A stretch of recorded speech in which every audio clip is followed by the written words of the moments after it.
What an interesting sound.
And the beard owners beach agent Copernicus thinker.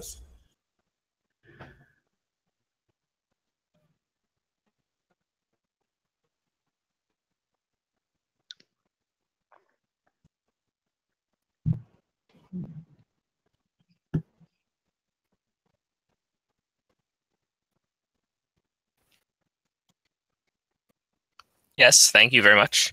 I hope you all enjoyed your brief. I hope you all enjoyed and properly utilized your intermission and recovery period.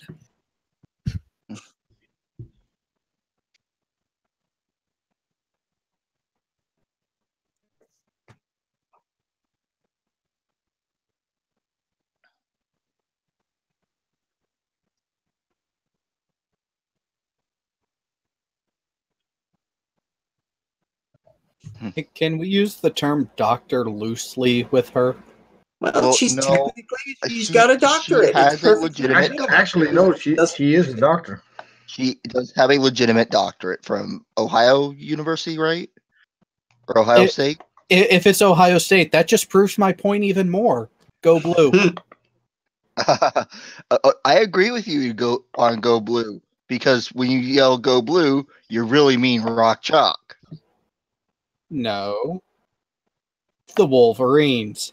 And here I thought you were actually seeing the light and rooting for University of Kansas. Rock Chalk, everyone. Why would anyone vote? Why would anyone want to support them? Because they're the best. Hey. I would never. A transparent effort. I would never do that. I'm already regretting sending you the link, Cap. Hey, you need this work. Peter, you need someone to have your anger targeted at, so you need me in the stream. #bootcat. Yeah. I think I see this. I see the image there as an emoji stream. In the beginning was the universe that made chemistry, that made a book that caused people to kneel and then have pink finger sex, was the far that I had gotten on the top line. I didn't finish the bottom line, but we'll move on. What have I done to you? Pink finger sex. Can you elaborate? RJ, you were once so pure. Yes, and that was just 10 minutes ago. It was. Ironically, we are sorry. Ironically, on the evening where I am relatively calm, Tornado isn't even around to enjoy that. Yes, isn't that sad? Oh, we'll hold it over him forever. It'll say, "Boy, did you hear Karis on that? No, you didn't. Oh, you poor benighted lad." Yeah, I'll have to. I missed the first part, so I'll have to go catch that later, I guess, on Doc's stream. Oh, Geo Strebber asked why he doesn't have a wrench. That is a good question. Neither does Team Skeptic. Just saying. I feel like I'm the only one. Put that in there. Also, Geo, go to sleep. Sleep. Yeah. I don't think me and Geo get a wrench and then go to sleep. I think me and Geo are good not having wrenches. We're like the only two people in the whole world. No, there's another one. God. Tekatron. And Tekatron. Me, Tekatron, and Geo are real tight. It's like being naked. There. Oh my god. Tekatron and I don't know, Geo Streber. What is Geo Streber's position? Oh, he's with us. He's a good lad. Oh, okay. Okay. Geo Okay, is go. awesome.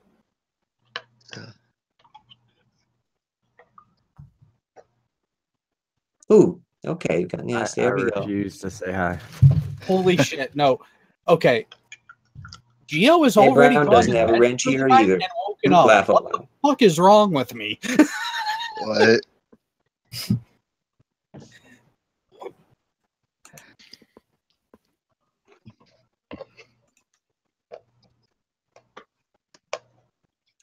Yeah. Mm-hmm. Mm-hmm. Well, I definitely remember they were sitting in exactly that position, but they don't ever move from those positions, so that's a kind of a hard guide. Well, they Yeah. move. You just don't see it because it's under the desk. There we go. A little bit of footsie. Mm-mm-mm. Brown chicken, They start brown thinking cow. about, they start They thinking can about fit a Garden lot more Eden than and the footsie tempting underneath serpent. that desk. Oh, I'm That yeah, desk has a lot of room for stuff. I don't Big want desk. to Damn know. things. Footsie and pink finger sex. I can't concentrate if that's all I get. I mean, Well, I I mean, have in no all clue what's going on. honesty, you can't see, Ken Ham's hand, so no one knows what he's doing. He's doing well, stuff. And- probably not. Probably not that. I choose not to imagine any of that. Maybe it's some short skirt. He's looking. to actually play. Yeah.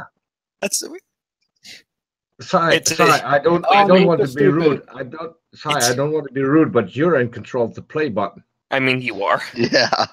I mean, it's an idea so crazy it might just work. So all the time the video doesn't start, it's actually your fault. Well, also, it's really him trying to save us. Yeah. Let's try like a 5-minute rule where we go 5 minutes without and let him. Whoa, whoa, whoa. That'll Oh, never work. Silly RJ. talk. We've tried it before, and this is Ken Yeah. Ham. James, if you do that, then you get at least 2 hours of response to that particular 5 Yep. minutes. Yeah. Mhm. That's, Ken Ham It won't and help. Howard are the worst offenders of just cramming so much stupid into so little time. Hold your head up.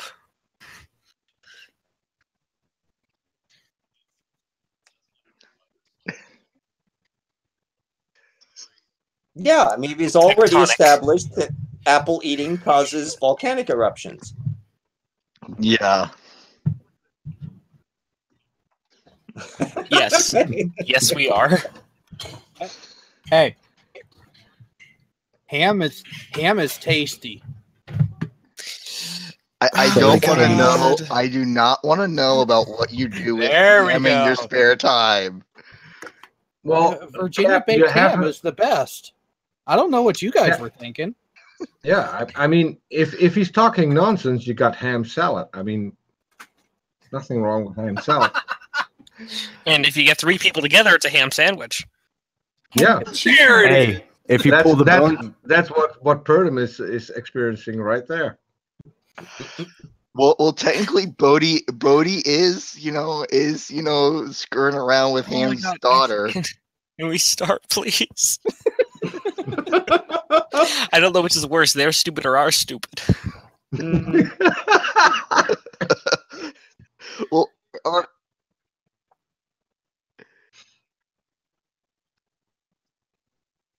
Are we going to make a contest about? Are we Six going to make a logical contest to see wrong and which four stupid is worse?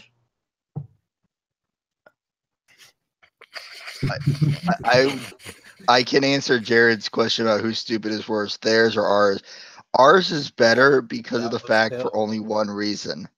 We're trying to prevent people from being tortured by watching this stuff. Until torturing I started- ourselves. Yes.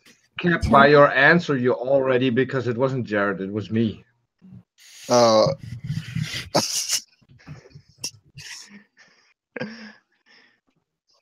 I could just start impersonating Orphan Red. I don't Please, Press because the then it's button, actually Max. intelligence. Go. The people even said, well, she'll protect her children. I know she will, meaning the people on the Hawaiian Islands. And I'm like, why? If you read her history, she's done some horrible things in the past. And how would they know that anyway? It's not like Pele revealed themselves. Drink. Continue, Peter. By that analogy, do you think your God is protecting your children? Asked and answered. Yep. Oh, that was in a different universe. That was on Tony's channel. Yeah. I was gonna say, she's done. Since I'm about Pele, Pele's done horrible things. Have you read your Bible? Just wondering. Oh, for fuck's sake! What? Oh, Porgo Flaga, Hashtag mute Sai. Now here's the question. Unmute Sai. Here's the question: is it just Sai, or is it all of us now? Here, can we do a quick down the line where we can check to see who's being heard and who's not? Here, hey, don't worry, everyone. I'll dictate for Sai. Everything he says, I'll repeat. I think they can hear us because it's just you. Yeah, because NA just responded to kind of what I had said about God doesn't, and Peter as God doesn't care about the children. So yeah, they can hear the video, they can hear us. Hey, Sai, try insulting one of us greatly and see if anyone picks up on it. In the outside, I mean. What? Yeah, insult me. No, he's gonna insult me. Don't you know it already? You're too easy. Wait, James, that's why we have Cap. Yeah, that is true. Hang on. Hey, Sai, scroll up in your mixer. I think Squirrel wants to say something. Yeah, Squirrel can hang on a second. Because check your audio levels there in your mixer, right there in OBS.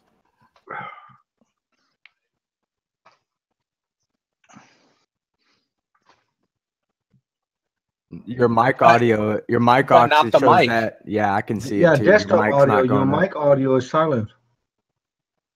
Go check your mic input. Oh, that's right. Yeah, it is. Say something now. Nope.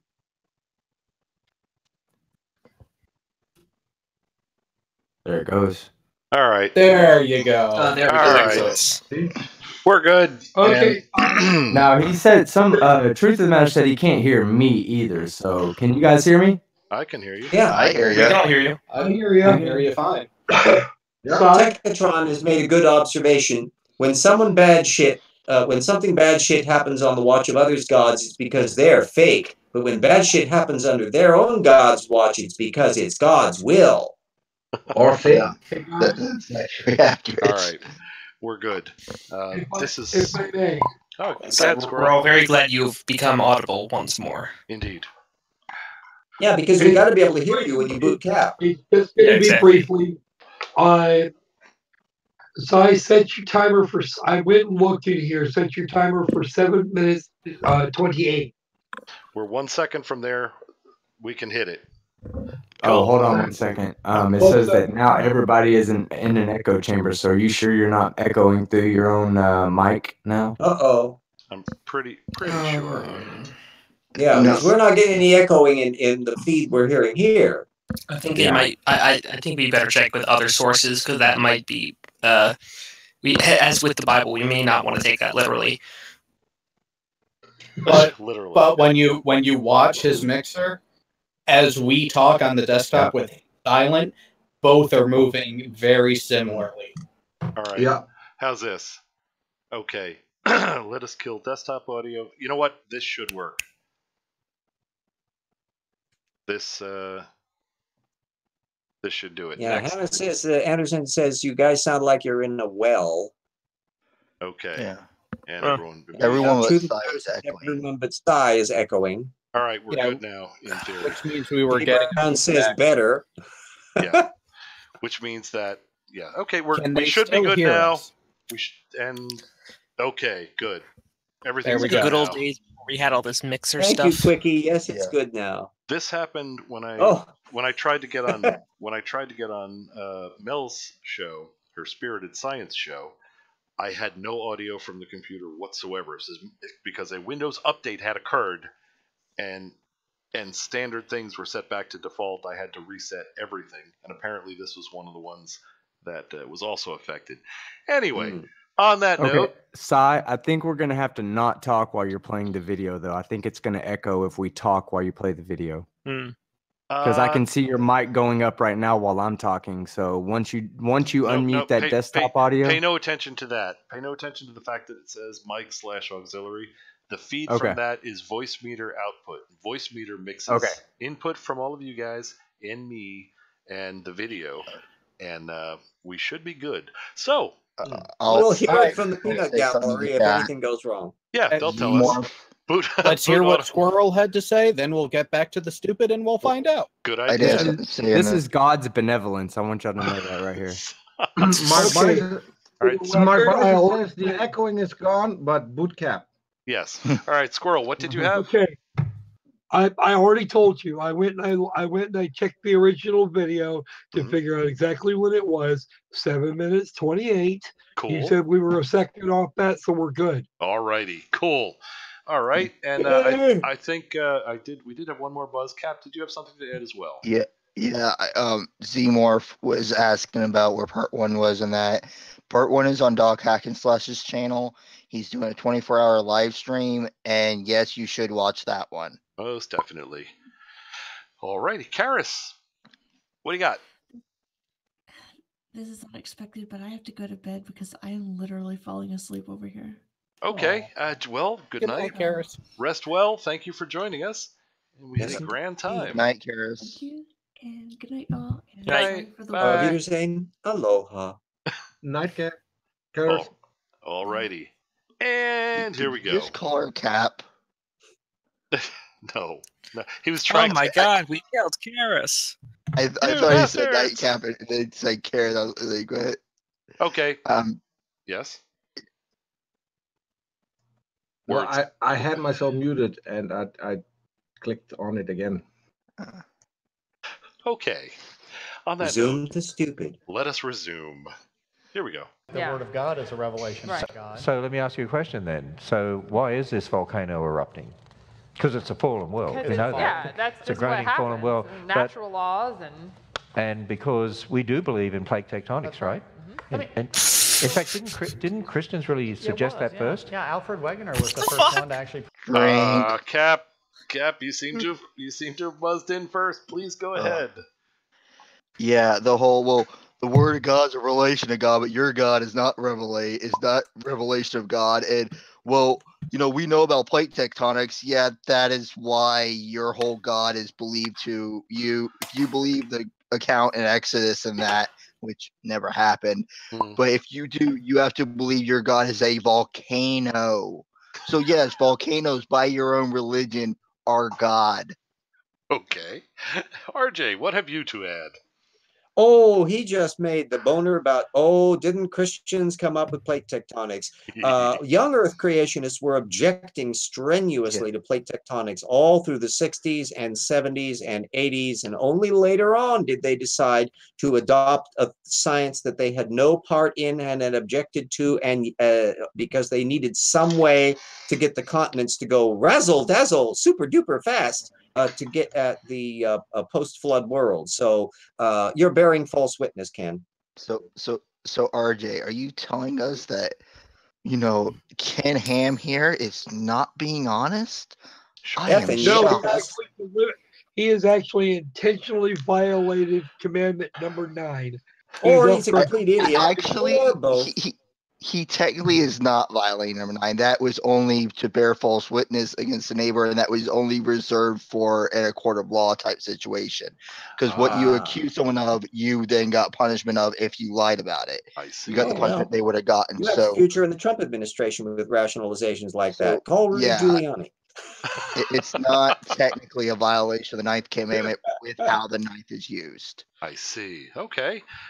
Hill, I see you have buzzed in. What have you to add? Just that, Christians apparently invented plate tectonics. I don't think I need to see I need to fuck myself. I don't think I really need to say much there aside from that.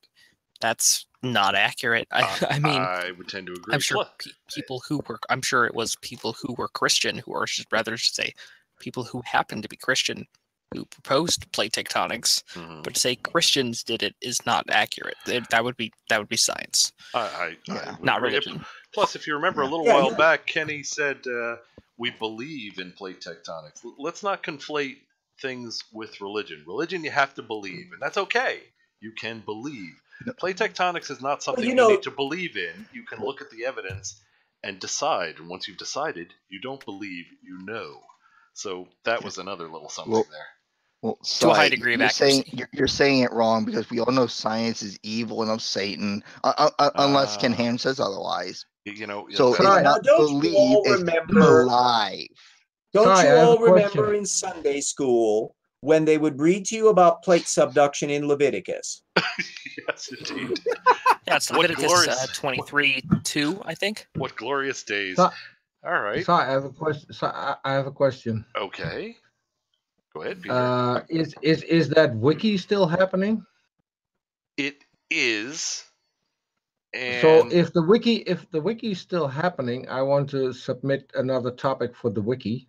Oh. Christians invented plate tectonics because that's how the kangaroos got to Australia on a particular plate that drifted from one continent to the other continent, and the atheists ran with that and took that name and made it a lot bigger. So now we have plate tectonics as the atheist posted, but it started out with just a tiny plate.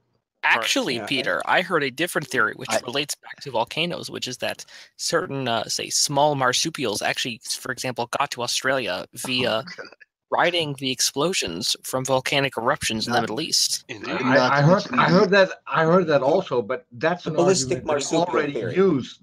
The wiki is meant so we can interject new arguments that are even. I see. Here's what I suggest. I do have to correct Jared on something. He mentioned Leviticus 23:2. Now, I would like to say what that is. That was me. Okay. Oh, it was Phil. Oh, sorry. It's okay, Cap. It's okay. It's one. What are you two little peons? Boot Cap. Don't worry, I'm the lowest peon. So. I actually think Cap is drunk. It's not allergies. He's just drunk. I don't. He keeps getting names wrong. Okay, and stuff. Peter, the two things aren't mutually exclusive. Okay. All right. Yeah. I don't even know the last time I drank. One at a time, kids.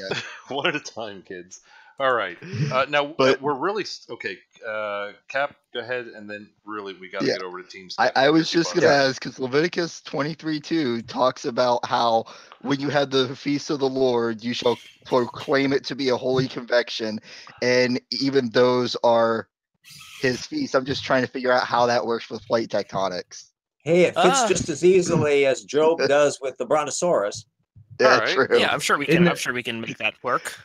Now, in the words of Biggles, hug a puck, boot a cat. All right. Now, at this point, I think we should address the fact that Team Skeptic has buzzed in and has patiently waited for a turn. It is your turn, Team Skeptic. No, I'm good with the patience thing. We're good. I was just going to point out that the people in the time when they were coming up with theories like plate tectonics and whatnot, they are going to almost always be Christians. It's not to say, oh, Christians did that. They were almost Christians by force. You wouldn't have such high positions to be able to make such scientific studies if you're in a fucking prison cell because you don't believe in God. So the argument saying that, oh, Christians did this, well, if you gave them the choice, they would have probably said there's no evidence for God, but they're going to do it anyway just to keep their positions. Yeah, I'd say it's more accurate to say they were scientists who were accidentally Christian. Right. I will say that I don't know the whole mix. There's Hazen, I can still not remember her name, Warren or whatever, that was the woman that was the first to notice the Mid-Atlantic Ridge implications back in the 1920s. But fortunately, the religious persecution angle really wouldn't have applied in the 1920s and 30s when plate tectonics was kind of generating, and then it finally kicked in more in the 1950s on. So that will be a scholarly point for us all to examine in future as the religious beliefs or not of the various people that developed the plate tectonic theory. But I'll tell you one thing, not one of them was a young earth creationist. Yeah, and my mistake if I got the plate tectonic theory age wrong. I'm assuming it was further back, you know. No, it literally was. People had been noticing, just as a folk thing, about the funny little bulge in Africa versus South America and how you could they almost matched up together. But it really wasn't until the 20th century when they started looking at it more importantly. And there's a marvelous book by Neil Shubin on I can't remember the title of it. It was one he wrote after your Inner Fish. And it's excellent because it goes into an awful lot of the geology history here, including the people that worked out plate tectonics. I recommend it uber highly. Yeah, the ridge was first inferred by Matthew Fotoni Murray in 1850. And then it was discovered by the HMS Challenger in 72. Now, I did buzz to point this out is using religion as any sort of earmark for anything of relevance is really a moot point, because especially back then, because your religion was entirely determined by where you happen to be born. Yeah, that's it. It still kind of is, and still is. Oh, it still is, but exactly to a lesser extent today due to the advancements on the intellectual side of it that has led to a lessening of the prominence of professing a religious faith. But back when plate tectonics and a lot of the foundations for the sciences that we have expounded upon since were being made, you were either agreed with the general populace of your culture, or you were ostracized, if not killed. So the choice of a religion back then was a matter of survival. Indeed. Yeah. All right. And on that note, let us continue with the stupid. Here it comes. Proposed that the continents were shifting, and that's kind of... Because the Bible says when God gathered the waters together into one place, on day 3, the land was in one place. So presumably there was one continent, but it split up because of the flood. Right. At the end of the flood. Okay, Cap, you got it. Okay, to quote Lord Crockersquirrel, citation fucking needed. That is not anything that is even close to what was said, and as RJ pointed out, your lot rejected plate tectonics for the longest time. Indeed. So shut up. You have no room to talk. You're lying. Nor does the Bible says the land was in one piece. It does say it was in one place, so it would. Yeah, and they've even dragged in that the nations were separated under Peleg or something like that. They've even tried to stretch that in as a defense for plate tectonics, but it's all been post hoc and literally recently, since the 1990s. So, in other words, the creationist version of plate tectonics is more recent than VCRs. You mean the creationists are trying to rape and then accept sciences so they can get more people? You mean they're doing what their religion has been doing all along? I mean, how the fuck do you go from birth of Jesus to an evergreen tree? Elephants. Yeah, all religions evolve, and the more perceptive ones within that religion are willing to accept it. But Ken Ham doesn't realize that. And even to the point of where the Answers in Genesis bunch strenuously deny that young earth creationism came out of the Seventh-day Adventist movement in the early 20th century, when in fact it did.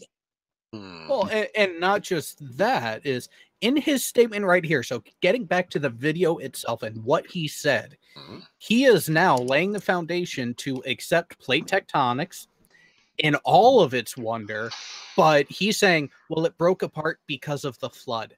The flood that so many cultures do not line up with. Yeah. Well, don't you know that those are all the same story? It's just because the kids of Noah separated that they got told over time and therefore changed. But only their version is the correct version. It never changed. So you're saying Yeah. oral tradition can become distorted. You're saying, and it's common. It's the Bible was oral tradition written down, was it not?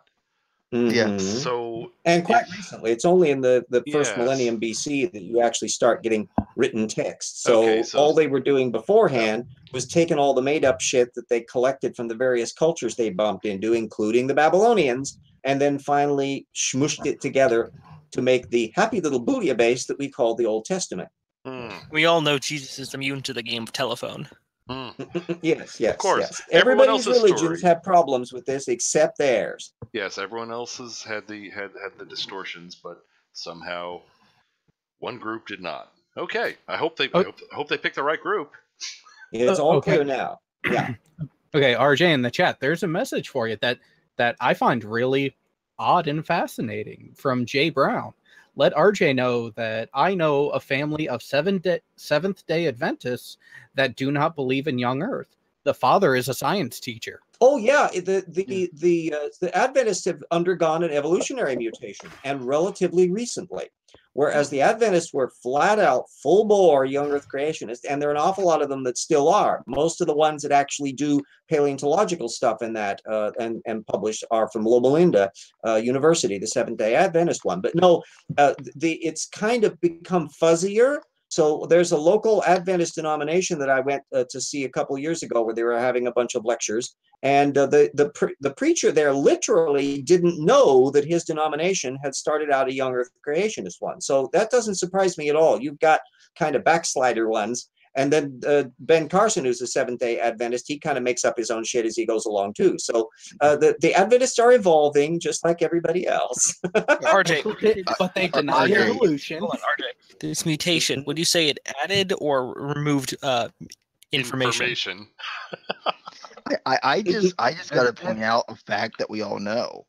To RJ, we all know evolution is fake and it's of the devil. I mean, the devil put the fossils in the ground to confuse us. Indeed, and it's evolution. Sai. Yeah. Sai, I just missed a comment from you. I mean, when they said, so in light of the host of this so-called news show, when they just said that Jesus was immune to the telephone game, shouldn't you have said, of course, because he's using a ham radio? Yes, indeed. How did I miss that opportunity? Yeah, using a ham radio that's set to only one channel. Indeed. All right. And that was whoever did that. That was good. Indeed. Oh yeah, Hannah Anderson says Ellen G. White is one of the YECs that pushed the narrative for the Seventh-day Adventist. She was the founder of the Seventh-day Adventist, but it actually has an even longer tradition, because it goes back to the Millerites, the group that thought the world was going to come to an end in the 1840s, and it broke up after several failed predictions of the end of the world. Yeah, it broke up after, let me guess, the world didn't end. Yeah, and it didn't end several times, and so finally that bunch eventually filtered into what became the Seventh-day Adventist. And Ellen White, I think around 1914, apparently had a little visitation by Jesus, who or an angel who took her on a dream thing, and she saw the history of the world and the flood, and that launched it. And then there was a guy, George McCready Price, who was an Adventist convert, who was a pseudo-geologist, and he wrote an enormous number of books during the 1920s that popularized that, which eventually filtered into the people that eventually founded creationism as we know it, which was the Henry Morris Brigade, filtered yet farther downstream into secondary redactors like Ken Ham in Australia, who now comes and haunts us in the United States. Yeah. So there, in a nutshell, is the history of young Earth creationism. And I will say this: if there are any Aussies watching, please take back your damaged goods. I've offered to pay them. They refuse. Yeah, they want, and Ken, I've had same thing with Ray Comfort. I've had Aussies tell me that, we can't accept him back. You've had him more than 5 years. Warranty has expired. Yep, that's there a good you go. point. All right. Really quickly though, actually, I was a bit curious about this, and RJ, you can probably answer this, but though please do so concisely. When is the world supposed to end next? When is the most recent? Oh, I have an answer. I have an answer. And it's like because constantly. I have an answer because I spoke to a guy and I know he's a specialist because he told me that the Nephilim mated with lizards and therefore we had dinosaurs. It's August. Oh. Specifically? Specifically. Generally speaking, at least over my lifetime, there's usually 2 or 3 end of the world scheduled somewhere in some little religious sect, Christian and otherwise. Yeah. Okay, Or you can follow a Million of Christ. In that case, you'll have 2 predictions a week. I do particularly. Sorry, I like to relish in those particular days. Don't worry about it. You won't be around when it happens. It'd be about 5 billion years from now when the sun turns into a red giant, basically ends up devouring the Earth. Then, that's a downer. We got time. We have a request for moving on, so we're going to do precisely that. We should do that. Here comes the stupid. There's probably residual movement now, so this is probably still leftover after effects of the flood. Some of that. You see, this volcano actually went off when I was a kid, and now here it is going off again. Yet people go build on the side of this volcano, and they're like, "What is going on?" Which never makes any sense to me. I mean, that's okay. Cap, you're up, sir. Residual effects of the flood. Would you please care to elaborate it? And Bodhi, volcanoes usually, yes, it might have went off when you were a kid, but guess what? Volcanoes, sometimes have cycles, and guess what? Tornadoes still happen in freaking, Midwest. People still live here, or even a better yet, since this season is coming up, hurricanes hit Florida all the time, yet people live in freaking Miami. That they do. Cap. Sorry, I have to disagree. Uh-oh. Volcanoes have cycles. I've never seen a volcano on a bike, really.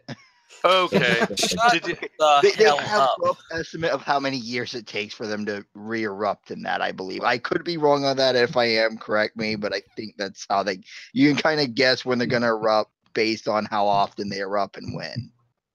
We can at least agree. You're actually going to take me serious on this, Cap. I know what you were... I'm just saying, I know you're joking, but I'm saying for me, I could be wrong. I suck at geology, so I could easily be wrong on what Peter, they are on cycles. They're tricycles, and no one never. It's not possible to go fast on one of those.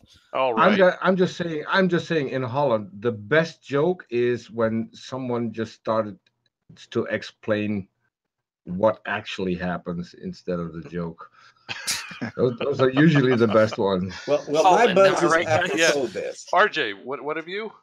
Yeah, it's fact. We literally have a track record of what the plate plume underneath the Hawaiian volcanoes does, because it's been erupting for millions and millions and millions and millions and millions of years, and we have a whole chain of islands going all the way up to Alaska that can be traced to the various land movements over that, even a bend where the plate slightly shifted, and we can see the new land being formed out of the way. And so we can look at the things and how there's varying erosion over time. It is physically impossible to account for that data field in just that one volcanic arc thing with the flood model, let alone all the rest of the volcanic arcs that we have around the world. And I have never seen a creationist try to account for that data field.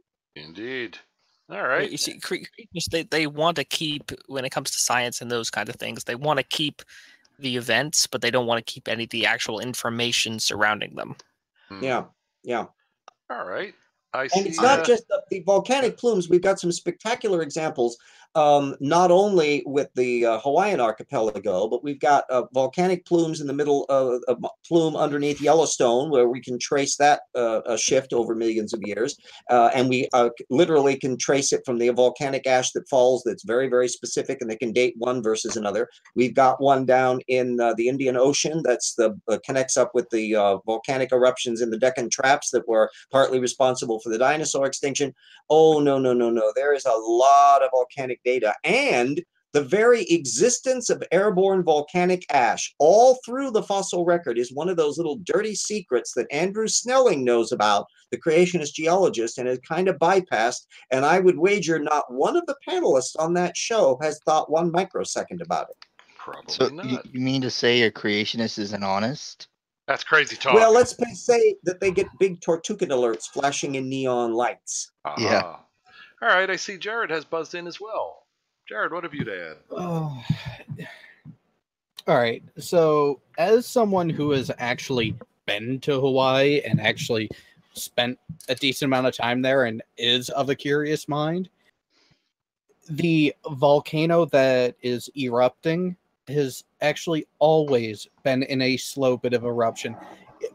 The volcanoes, the predominant volcanoes that are still active in the Hawaiian island chain are what are called shield volcanoes, which means they don't build up to a precipice and then blow.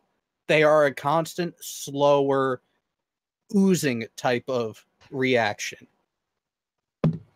So yeah, they're very runny, and that kind of runny lava makes it so that they have a very gradual slope around them, which is why they're called shields. It's because they have that kind of gradual disc shape to them.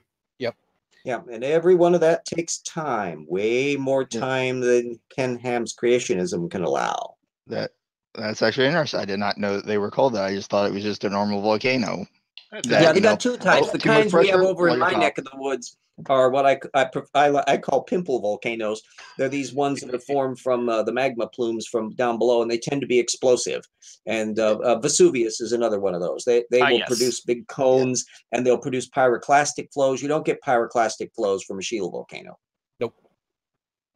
Alrighty.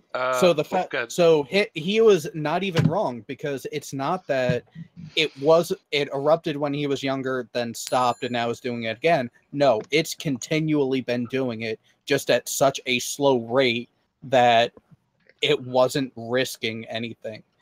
Now it's actually encroached on where the houses and everything were. Indeed. All right. Hillel, have you? I just what Jared just said, basically. Okay, that's good. About volcano, that's not whatever he's thinking is not how volcanoes work. Yeah, I think so. Thinking and ham are not words that I associate very often. No, at least not in the same paragraph. Cap, do you have something additional, or did you cover it? Yeah, well, it's not additional on what anyone said. It's a comment that I saw in the chat that I wanted to read. And I'm going to put it in the Discord in the quotes here in a minute. Blue Ouija, volcanoes are controlled by a goddess. Remember their menstrual cycle? All right. Peter. That's one of the quotes. Peter, what do you got?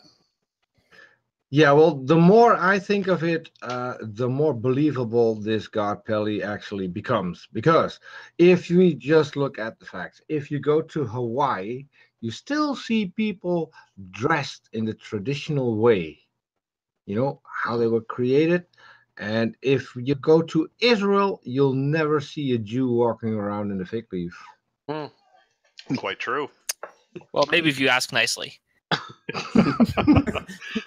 right. And have the right Benjamin Netanyahu does in the privacy of his own room, I just don't want to know. All right. And on that note, let us move on. Better use those shill shekels for something. Here we go. I mean, I hate to say it, that they should have been expecting. It's been active since, I think I read 1983. I mean, it's been actively erupting. It's never actually completely stopped since 1983. Right. It's just now they've opened up. Whoa. Okay. Holy shit! She got something right. Okay. Amazing, isn't it? Let's give her a brownie button. Very nice. All right, and continuing. Don't worry, I'm sure this wrongness. Actually, can we get Georgia to replace Jared? I mean, we don't even need it. She does everything he does. She's channeling him. All right, and back to the shoe. Well, isn't it all a part of this whole big ring of fire, and Mount St. Helens is a part of that, and the other active volcanoes, or could become very active out there. Great. Peter. So I'm active in the Dutch country and Western scene, and I can say for a fact that Johnny Cash is not God. It's not part of the Ring of Fire. Okay. No, I bet you do Johnny Cash is explosive at times. All right. Duly noted. Moving on. Washington. Right. Yeah. So I always say the near world... Seattle. Seattle's a very pagan city. Yeah. What? That could disappear soon. What? Frank! Jared's got it. That is Tell us about the pagan is sins. not So even pagan. wrong. It's so pagan. Okay. Alrighty. So I am so going to make a soundbite out of this because I'm about to talk to a Christian from Seattle soon. Still love it. That Space Needle's practically a heathen monument right there. Holy Yeah. crap. I lived outside of Seattle for a year. Pagan was the least thing that I got. Holdover hippie and perpetual cloud of smoke from something natural. Yes. Paganism. No. I mean, what's the difference, that's really? exactly why, Hold on. Jared. We misunderstood. Doorknob had Yeah. just corrected it. He Pay corrected it. again. What's he got? Pay again. Sales tax. Sales tax, There you go. Yes, there's sales tax here in Washington State. So yes, there is a pay again in Seattle. Yeah, So you got it. Most of you guys are pagans. Yeah, I'm just. That's awesome. I do have to correct you, Jared. It is pagan according to him, because basically, if it isn't my version of Christianity, it is pagan, and that's why Mount St. Helen erupted on you guys. Yes. Excellent. Nailed it. Nailed it. All right. Nailed it. And moving on. This is what we pay you for. Moving on. Here we Do go. we pay him? It could slip off into California. Could slip off into the ocean. Okay, I don't think that's probably a good thing, but Frank. Jared. Right off. Jared, what do you got? One. California slipping off into the ocean? No, that is a massive misrepresentation of what is eventually going to happen. One, it's not the entirety of California. It's just the area immediately surrounding the San Andreas Fault, which isn't even half of the state. It's between a quarter and a third of it would actually be affected. And two, holy fuck, is she a cunt bag? She just said, well, that's a good thing. Yeah. I think she said. said. Is that what she said? Research. I don't Some think people have been watching exactly Superman the movie too many times. All right, Cap. I mean, what's good enough for God is good enough for Ken Ham. Let's drown a couple of people. Cap, what do you got? That was my drink call. Was a whole, well, maybe that's a good thing. So it's a good thing that millions of people are going to die from earthquakes and drowning. You are, I don't got words to describe what you are, because I don't even think they exist. You seem displeased, Cap. Would that be an accurate statement? Yeah, that's a very accurate statement. All right. Cunt bag. I've called it from the beginning of the video. She is a cunt bag. I don't like that term, but I will agree it is properly used here. Okay. RJ, what have you, sir? Yeah, just he's quite right on the fact that it's not slipping into the sea. It's not a subduction zone in there. It's a shear fault, and so sections of the San Andreas are moving northward. So eventually, sections of Los Angeles will be a suburb of San Francisco, and eventually Seattle. Like 30 or 40 million years from now. So it'll still be called just got the thing Seattle wrong. then. Yeah, now Tokyo, that will disappear under the thing because it's on a subduction plate, and so it's going under. But that's again over tens of millions of years. So I think the geological knowledge of the three guests are somewhat wanting. They're not guests. They're the main show. RJ, I'll say this then. Then everyone's safe because you still got thousands and millions of years left, because the Earth is only 6,000 years old. I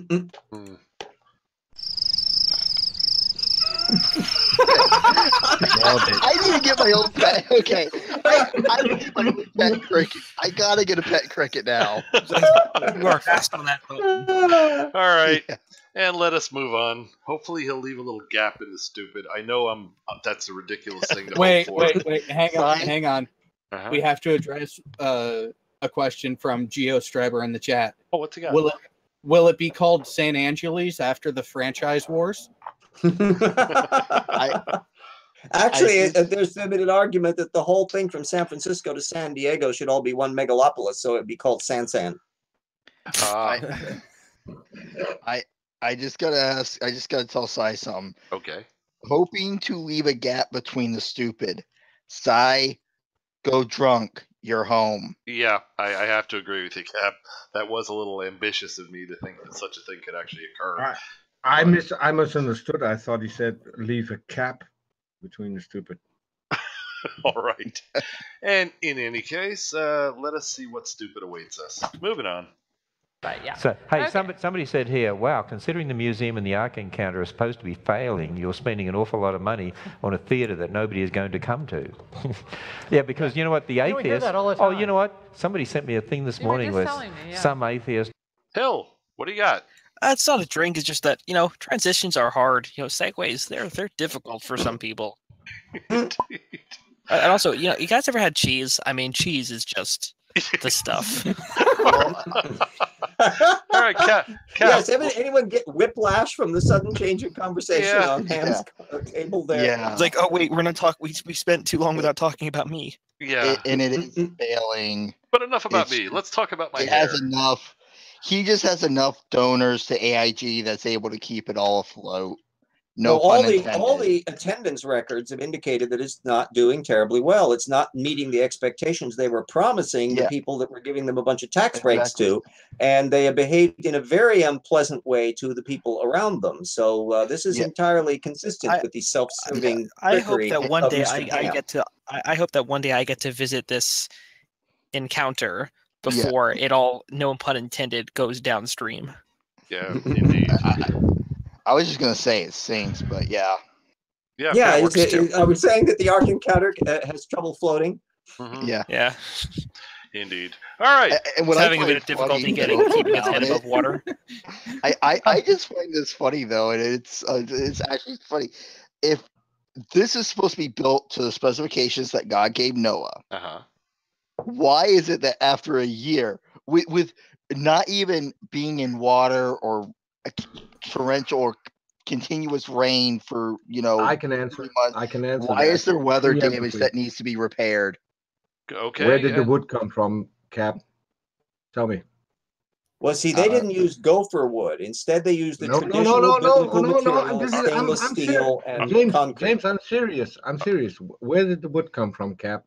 I'm not even sure where they got it from. Did you do your research? Trees, I'm guessing? Yeah. Hello, it's a bit far out. Holland. And Doorknob Head, referencing what you said, Hill. Segways balance themselves. Ken Ham would still have difficulties. Yeah. Cap, but do you really think that if Ken Ham comes here and buys wood, we're giving him the good stuff? True. All right. And let's see. All right, let us continue. See what else we got. Or something. There are people that come to the Ark and they took videos, and you don't see a lot of people in their videos, and so this is really heavy scientific research. I mean, they've really spent their time. Jared, what do you got? Outright lie. There's no people there because you suck. There is no advanced science and heavy research going on. You are pulling shit out of your rectum. You need to stop. Agreed, and it would subject there you are to a actual silly tax revenue, public records about these things. It's not dependent upon people's casual photography. And even just looking at people's casual photography, how does Kenny get all of his thousands of visitors to hide when the cameras come out? Yes, yeah. What does he call? What does he tell them all? They're God, so they hide? I buzzed in for that answer, so please wait until it's my turn. I have the answer. All right, we'll wait. Cap, what do you got? Mine might actually cover it, Peter. But I was going to say, the reason there aren't a lot of videos being taken because, you have them arrested and kicked out for taking videos. No. All right, Peter, what do you got, Peter? Okay. I've actually heard him say this in several episodes of Answers News. Do you know why you don't see the people on the footage and on the pictures? Because at that point, there are 10,000 people visiting, but they're all inside the Ark. Of course. And they brought their cars with them. Have you seen the pictures of the parking lot? Yeah. RJ, what do you got? Yeah, just for a comparison with, say, an amusement park, I remember studying the amusement park field, and Disneyland, a typical good day at Disneyland has 50,000 people in it on a single day. And if you have only, say, 10 or 20,000 people at Disneyland, you could play your little cricket sound because it's like empty. Yeah. So that's a comparison as to relatively how not exactly gangbuster stuff the Ark Encounter is. Agreed. All right. And anything else, or shall we move on? Team Skeptic, please proceed.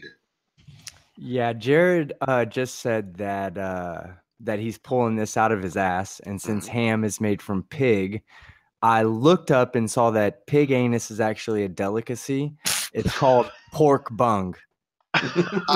Wow. Oh, that could be a new hashtag. Learn on movie night. Hashtag I pork figured bung. it was worth adding.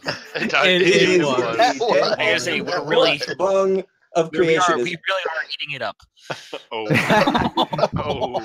Okay, all right. That right there was just a shitty joke.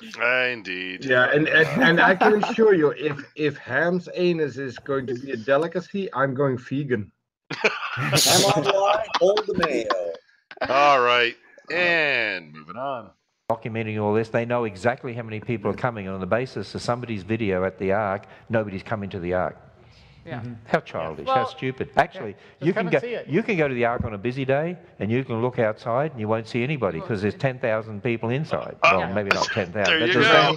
Cap, what do you Call got? it. Yeah, I was gonna say, yeah, you called it, and just we can't. But see, the videos are from inside the Ark. How do you explain it, or do they all just magically go outside with the person's taking the video inside? Yeah. The video is a good indication of how many people are there. If I took a video of me at, let's say, Disney World, and you see a bunch of people, we can generally assume that it was a busy day. Indeed. They're hiding behind the fake cages. No, I have a better explanation. Go ahead. The people who love and go to the Ark are so much of a Christian fundamentalist, similar to the Amish and the Mennonites, that they run away from technology, especially cameras, because they will trap your soul. That may be it. Then, Jared, you got a problem with your theory there. Oh. Ham uses animatronics. Uh-huh. And that's considered technology. So there's a small problem there. They wouldn't. They don't know that though. They think it's really. They think it's really Noah that can have Yes, and real Ken dinosaurs actually thinks that there's an oil painter guy who's painting single pictures of him every 30 times a second. You see, that explains everything. I see. All right, Team Skeptic, you have something to add, sir.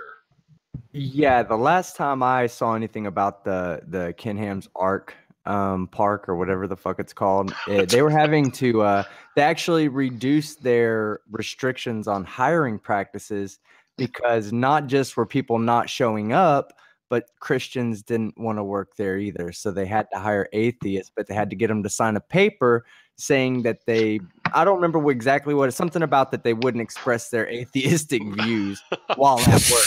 Yeah. See, I would love to do that because I would not express my atheistic views. I would just go through and calmly explain how this is inaccurate and what really happened. Do you think you could be enough?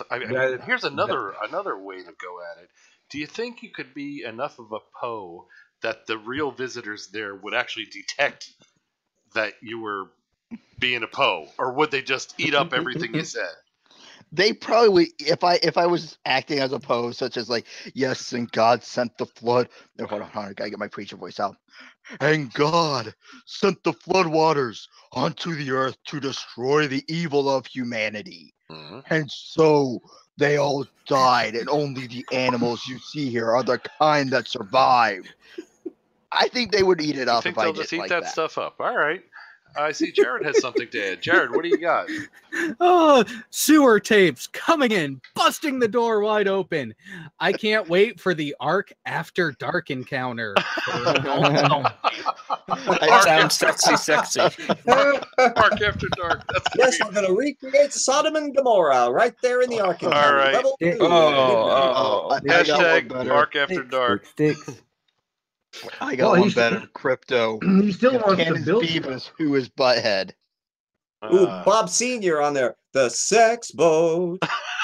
Well, no, Crypto had a good question, and I threw what my thought for the answer is. If Ken Ham is Beavis, then who is Butthead? My thought, Ray Comfort. Yes, and Jared, yes, so that's perfect. That's they make an interesting little bookend to hell. If you get them next to each other, I think Ray Comfort is about the good height to be Ken Ham's Butthead. I tell you, when Ray asked for the banana, though, run. Yeah, there you go. All right. And let's see if we can make some progress here. We're actually, do you guys know we're at 9:43, and you remember how we started all this? Wow, we allowed the little idiots to speak, and it was idiotic. Yeah, all right. Cap, do you have something to add? Yeah, I was just gonna say on something that RJ said is if Ray Comfort offers me a banana, I'm running. I don't want any bananas from him. Indeed. And all right, he's not very appealing. Oh, all right. Let us move on then, and let's see if we can get some mileage between drink calls here. Here we go. Thousands inside. Somebody said on here, AIG changed my thinking about millions of years. The Bible should be the ultimate authority. It's been years that the enemy fooled us in school. Cap, you're up. The Bible should be the ultimate authority. Yeah. Show me how bird's blood cures leprosy.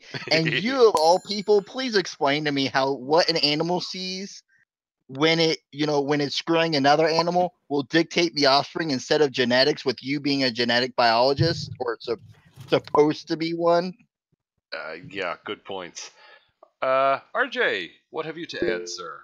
Yeah, well, when she was saying about someone writing in about how AIG managed to change their mind about the billions of years, I was reminded of a Martin Mull line. Isn't it tragic when cousins marry? Okay. And Peter, what have you to add? I want to put in a formal request. Okay. Since they have a zoo, I want Ham to put up something striped and have animals made in front of it. And see what happens. Have to do that in the Ark After Dark thing. Yeah. I mean, the Bible is the ultimate authority, so we should get some pretty cool animals from that experiment. Agreed. That wouldn't be a bad idea at all. All right. Hill, what have you to add? Reality is and should be the ultimate authority when concerning reality. Duh. Yeah. That needs no more. I would. That's crazy talk, guy. All righty, and here we go again, and I'm sorry. So, I mean, this information is important and helping people. All right, Stephen Hawking's search for aliens gets a boost. Okay, so Stephen Hawking, who's a famous physicist, died just a few months ago now, I think, and and so he was all about the search for. Right. Somebody push her off her chair. I think. What the hell? All right, moving on. Sorry. Extraterrestrial life. There should be intelligent life out there because of his evolutionary beliefs that if life evolved on Earth and the rest of the universe is a lot older, then it should have evolved elsewhere too. So he wasn't optimistic. All right. Jared, what have you? I was going to let her finish. 1, the Fermi paradox. 2, there's actually been a further increase in understanding of cosmology as our technology has improved in accuracy, that one of the leading thought processes now isn't that there should be other far advanced civilizations, because the generation of stars that would be capable of having the length of time for intelligent life to advance is one of our own. We are part of that generation. So we very well could be one of, if not the first, sentient, fully developed, intelligent species. Oh my! So Jared, we are the Vorlons? Ah, crap. Potentially. Ah, crap. Yeah. See, you can't have intelligence at all in the universe until you have planetary systems, by definition. So that rules out the first 10 billion years of things, because you don't have any heavy elements to begin with. You have to have supernovas form those. And we're actually one of the older third generation stars that would have all of those suitable elements for that. And even so, if this is a relatively rare phenomenon, say a couple intelligent life forms per galaxy, the odds of us being close enough to one is really, really remote. So bingo. And that's all from a nice evolutionary point of view, atheist, non-paying any attention to any religious arguments. So somehow or other, this is not some new item. I've been thinking about that for decades. Isaac Asimov was thinking about that for decades. Doorknob Head says Vorlons taste like chicken. All right. Yum. Who do we What do miss? the Vorlon women taste like? Cap. I believe you have something. Wait. Oh. Skeptic, are you trying to be the revision of Kirk? I'm not sure. Maybe. I don't know. Well, Kirk had a whole thing about wanting and ending up with just about every species he encountered. Oh yeah, that's right. Pretty much. Get you some, Kirk. Cap, what do you got? Well, let's not forget Quark, who will lay just about everything except a member of his own species. There you go.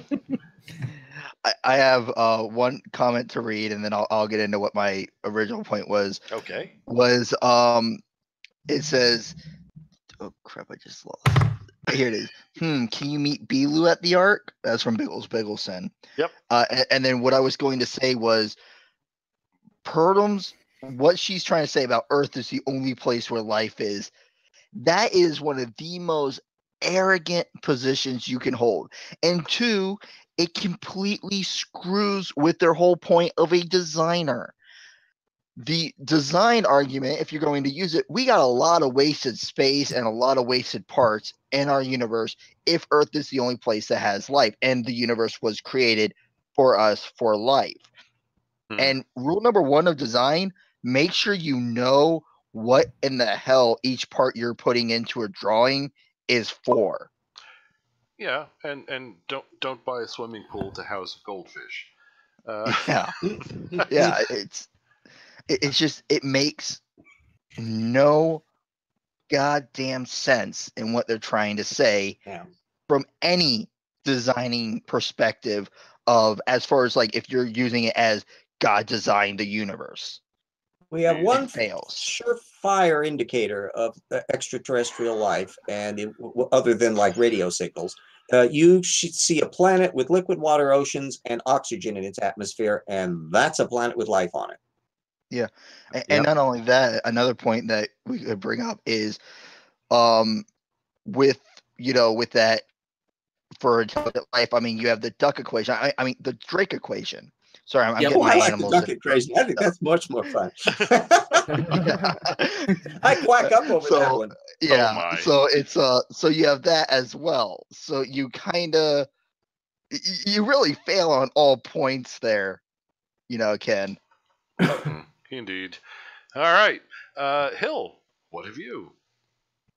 Did I have something? You buzzed. You buzzed. I think Jared covered it already. Okay, good enough. I remember. I'm sorry. I'm a bit tired. It was basically that the Fermi paradox isn't quite that easy to solve, and it does exist for a reason. Yeah. No. There's some live chat going on that says that Purdum actually looks like the guy from Old Country for Old Men, Javier Bardem, and now that sewer tape says, "Oh, I can't unsee it now."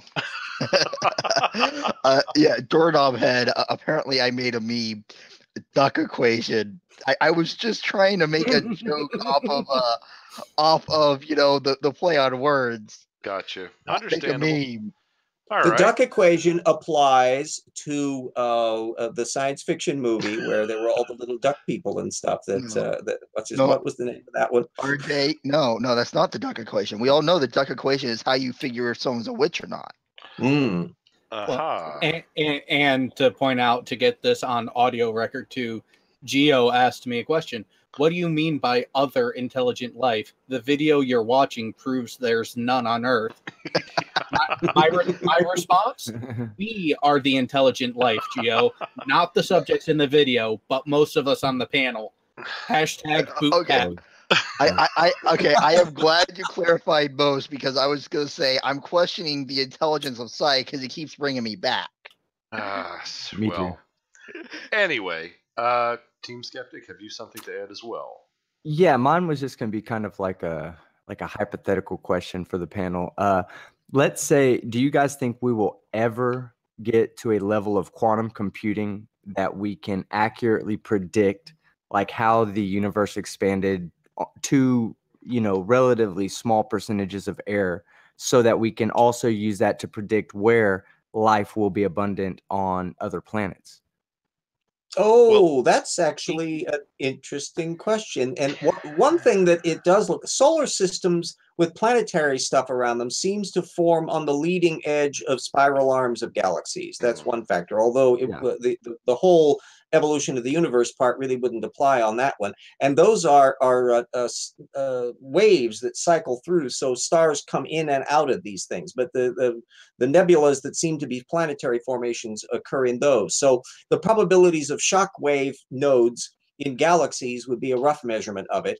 And you're presumably not going to have long-lived systems very deep in the cores of galaxies. They're too easily eaten by black holes, and the radiations from nearby supernovas and stuff like that is annoying.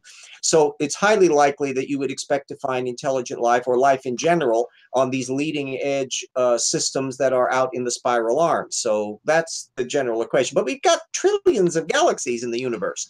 So you would have to argue that if there is even only one intelligent life form bearing planet per galaxy, there are still more of those in the universe than there are grains of sand on all the beaches in the world. Yep. And I would say, to directly answer the question, yes, I believe that our computing power will continue to grow to the point that we will eventually be able to come up with the hardware to be able to manipulate that sort of in-depth model.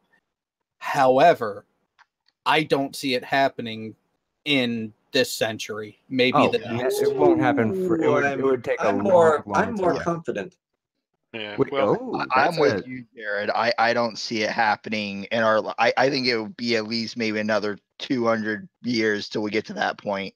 No, I wouldn't go that. I wouldn't go that far. I would say not in the 2000s, but in the 22nd century, I could see us having that technology. But also at that point, our technology elsewhere would be advanced enough that who knows what else we are able to do.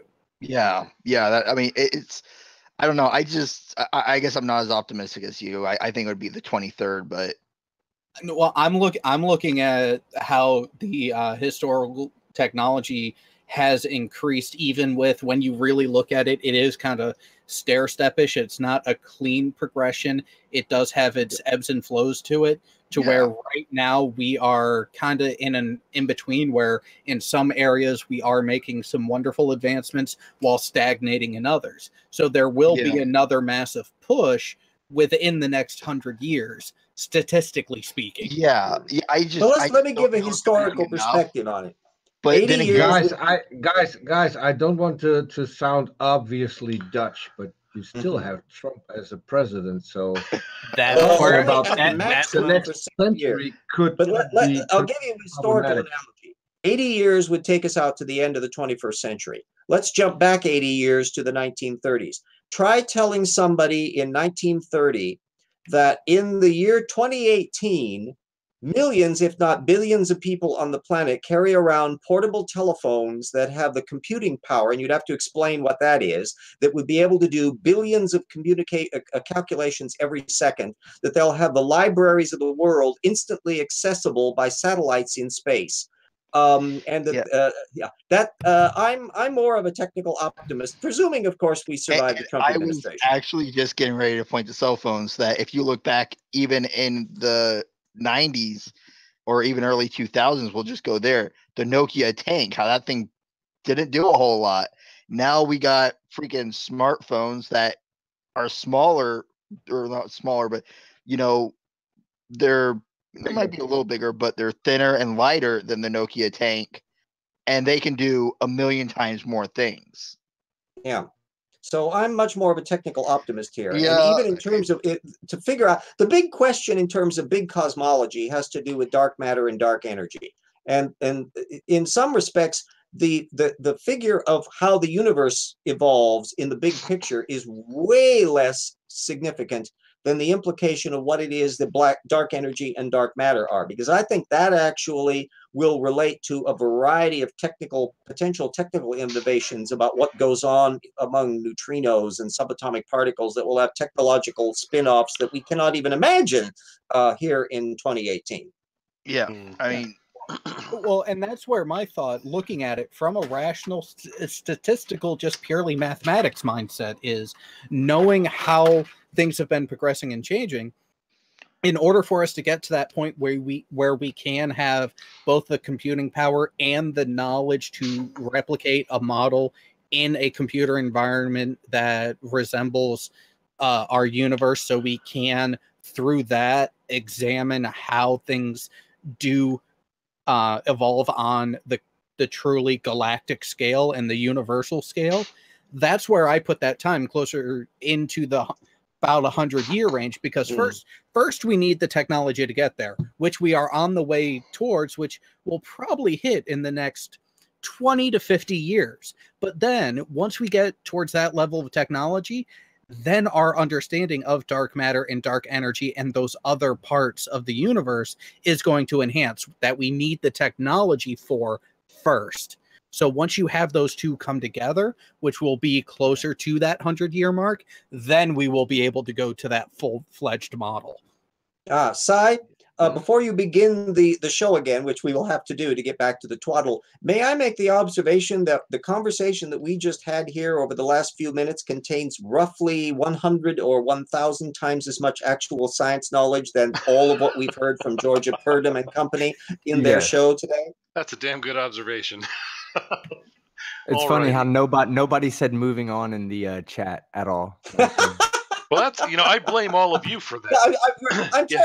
Jared and I should apologize for suddenly getting all sciencey on. Absolutely. What was that? Giving out actual data and information and ideas. What the hell was that? Don't you all know rational thought and analysis and actual I need to point out. I need to point out something Sewer Tape said. Okay. Flat Earth and Yex are the same. Poor apologetics and a place of a predictive model. Yeah. Indeed. And before we move on, Sai, can we just revel a little bit in where you stopped the video? Georgia Purdom sticking out. Where's the romantic saxophone? See, to me, it looks like she's about to burst into tears from having to spout the so many entire dishonesties. video. She's looked like that. Yeah, she's about to. No. She's looked like him at him. She's looking hungry. If looks could kill, he wouldn't have been there a long while ago. Or we could put in a song, "Oh, sweet mystery of life, at last I found you." Well, reading his body language, he's scared shitless of that look. Look at her. He does look a little. He's leaned back and everything. Yeah. Oh, if you watch Answers News, yeah. If you watch Answers News regularly, it becomes very obvious that Georgia Purdom hates Bodhi's guts. Okay, interesting. It's just watch her facial expressions when he starts to talk. You just read it, didn't you? You just read it, didn't you, Jared? Yeah, crypto. Go ahead, say it. Bodhi is wondering if she's actually a she. I saw that too. I knew by the laugh that he had just read the same thing I did. Well, I guess we'll have to find out what restroom she uses there at the Ark Encounter, and that will explain it. All right. Well, let's move on and try and get some. Yeah, let's move on, because I'm still hoping for some science in the last couple of minutes here. Okay, well, good luck to you, sir. Here we go. Well, they have been inspiring the scientific talk from us. That's true. That's true. Little do they know. You see, just as AIG convinced some people to believe in young Earth creationism, they've convinced other people to think. Indeed. And one person comes to mind who sometimes joins us on the panel, Paul Gia. Indeed. Indeed. That works. A very droll and admirable person. Yeah. Alrighty. And on that note, let us continue because we are almost 1/3 of the way through this. Here we go. Wow. Ignoring that we cut off 4 minutes from the beginning. Here we go. Think about it. He was kind of scared of them. But, right. That's one of the things about Stephen Hawking. You know, he was worried about alien life. Yeah, right. He doesn't think it'll be friendly. But here's the interesting thing. They're spending 130. Cap, what do you got? I don't know if it was Stephen Hawking or not, but I know there a lot of the people who, even the theoretical physicists and people like that, who have pondered, you know, intelligent life out there that could make it to Earth. Mm-hmm. Yeah, the reason they scare us because if they're more technologically advanced to make it to Earth, what else are they more technologically advanced than us in? And they could easily enslave us. Pretty much. And if you look at the history of Earth, and I don't mean just recent human history. It seems we, as the smartest animals around, eat a lot of the other animals. Now, is this something we need to be concerned about? I mean, if they show up with the book to serve man, we know what's going on. I was just thinking of that. Yes. The Twilight Zone beat you to it, Si. That they did. All right. Sorry, I don't want my ribs on someone's plate. Wait, was it just... Oh, there's jokes in there, Cap. Was it, oh, was there are it jokes in there. Twilight Zone? I think The Simpsons did it too. Well, the Twilight Zone hasn't beaten because it's 1960. Well, I'll just say this. I will say this. We are fine. I actually know how to defeat the aliens if they want to eat us. Yeah. We give them ham. Oh, Covenant. Covenant says there's no reason for aliens to contact us. They would watch one episode of AIG and decide we have a long way to go. Indeed. All right, Team Skeptic. Or think we were ripe for the picking. Yeah, there we go.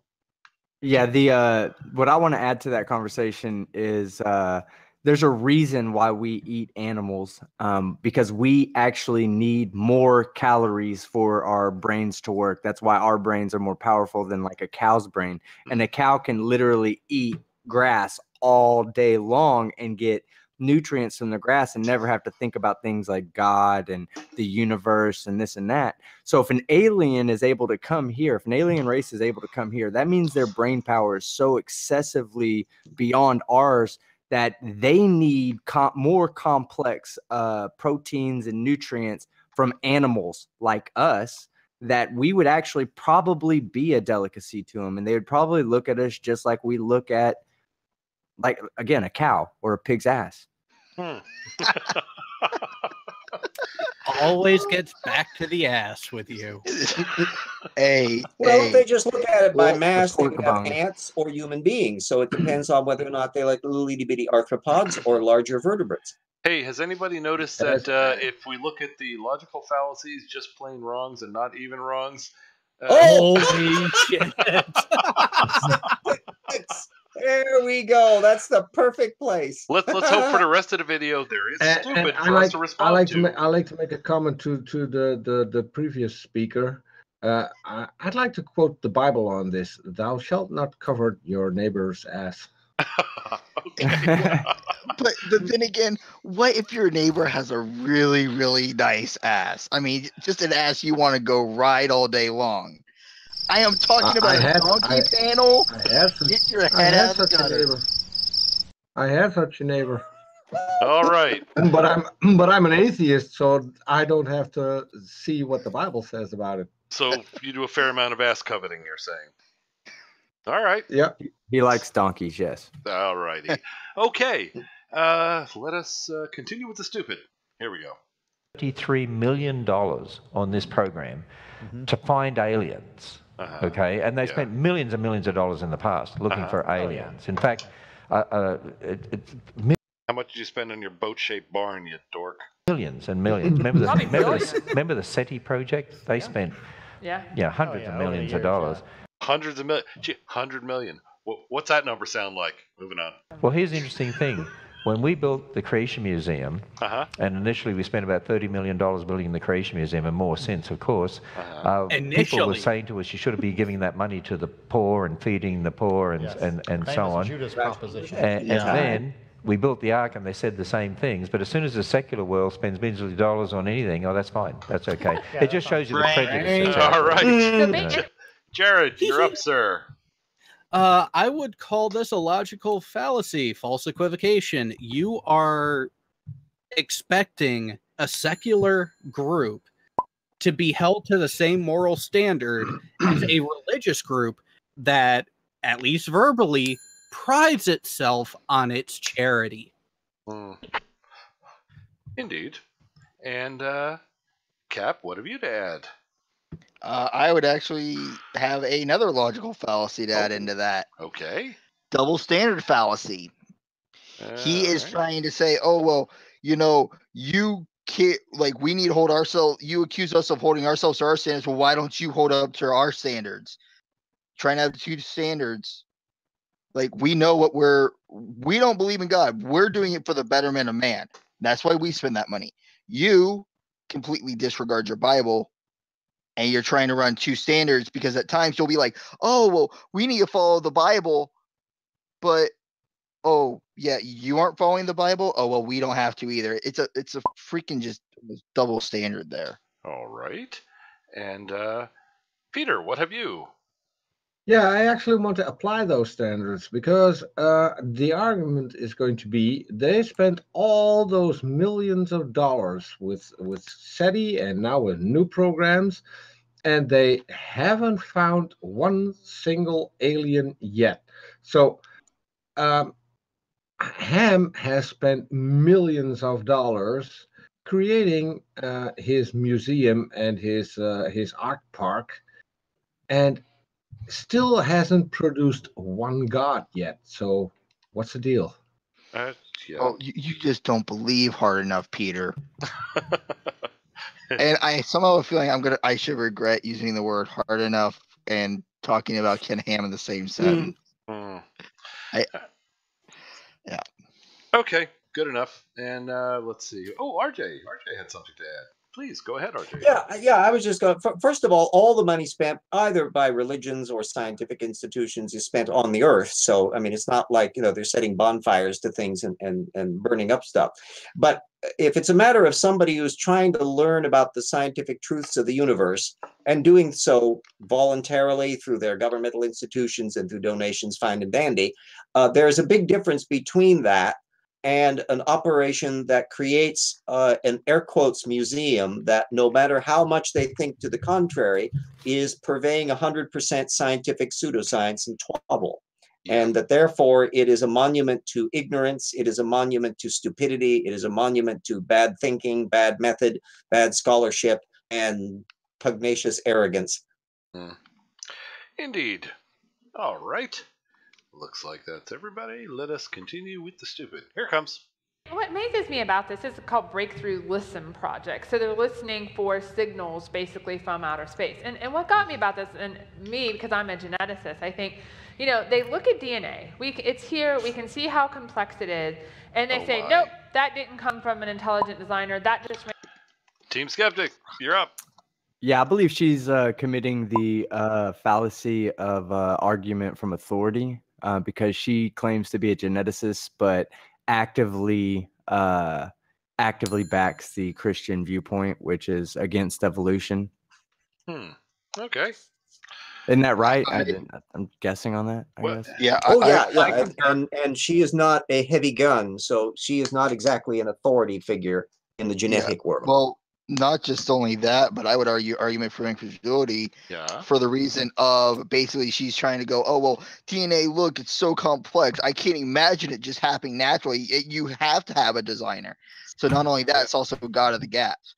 Well, we don't exactly know 100% how DNA started. So we'll just go and shove God in there. Yeah, but we know what happened to it after it started. And it sure looks natural from then on. Indeed. Yeah, and just idiocy for her saying, well, when you look at DNA, look at DNA. Please do. And explain to me how it freaking works with 6,000 years. It doesn't. Indeed. And, well, as a geneticist, one wonders why she even mentions this kind of, we're never going to know how it did happen. All we can do now is show how it could have happened. Yeah. Because we don't have the same environment in which these things formed. But what I'm waiting for is, because we can today show how it could have happened, I'm waiting for some evidence that shows what they claim could have happened. Because so far I've seen none. But, yeah, they don't really think through that map of time picture thing very well. And of course, there's that little flood they keep on insisting on, which they don't get into too much detail on that. So it's basically the coming attraction trailer without the movie ever showing up. Indeed. Oh, Blue Ouija says it's also a straw man fallacy. You know what that means? We get to use our straw man thing. Oh, there he yes. is. If I only had a brain. Very good. Thank you, Blue Ouija. Are you from Kansas? No, you don't get to use the Oz references. All right. Well, I tell you, I am going to use the Wizard of Oz whenever I damn well please, young man. Wow. Fine, I'll let you use it. Jeez. Only because I have such respect for you. Respect the RJ. Alrighty. Let's see. We covered Cab. She has her hands thrown up with consternation. Well, that's what we've been doing all the way through this damn thing. Indeed. Let's see. Cap, we covered Team Skeptic. You got something? Yes, I would like to argue that her hands are not being thrown up. They're actually supporting the back end of a small potbelly pig as she begins to lick the anus. As you can see, her eyes are closed so that she does not visualize the taste. That is the key important thing. And it's made of dark matter. It's invisible, and that's why we don't see it. Yes, this all makes sense now. She's demonstrating technique to the other two guys. Right now. Last comment, right, Cap? I gotta read Crypto's comment only because I first misread it. I'll read it as I'll say how I misread it. And out of all the organisms that can survive, almost everything God designed the tardigrade. I actually misread organisms as orgasms. Okay. Yes, there we go. Yeah, tardigrades are, well, and apparently God was especially fond of beetles and nematode worms and all these other things because we seem to be relatively low on the totem pole there. Yeah. Oh, by the way, Doorknob says RJ tastes like chicken. And read his next comment silently to yourselves. No, not his next. His next one. Oh yes, indeed. That one has a certain. All right, somebody get that into quotes right now. I am working on it right now. Her face looks like it was a very unexpected event. Hang on, Paul. Screen cap and then put that text with it. Perfect. And John, we do know that we're not. Yes, we know we're arguing against a belief-based system, based on faith. But it's fun. That's why we do movie night. It's fun. So you're quite correct. Alrighty. Back to the stupid. Hopefully we don't have any sticky situations that appear from this. Okay. Moving on. Randomly happened by chance, but hey, if we hear a certain. Okay, she said it. Randomly happened by chance. Nope. Just no drink. No. Nobody claims that. You know what that is? Is she flipping us off right now? She certainly is, and that whole random by chance. You know what that is? That's not what we say. Therefore, it's the straw man again. I love doing that. Okay. Don't make Cap mad. She actually just caught that guy looking at her hand when she made that little symbol. The circle symbol. She's like, I got you. No. That's her telling Bodhi what God is doing to her right now, because we all know God has to go inside you and fill you with his glory. I think with the brain capacity that Bodhi has, and you can see that in his look, that he's now asking himself, does she mean me?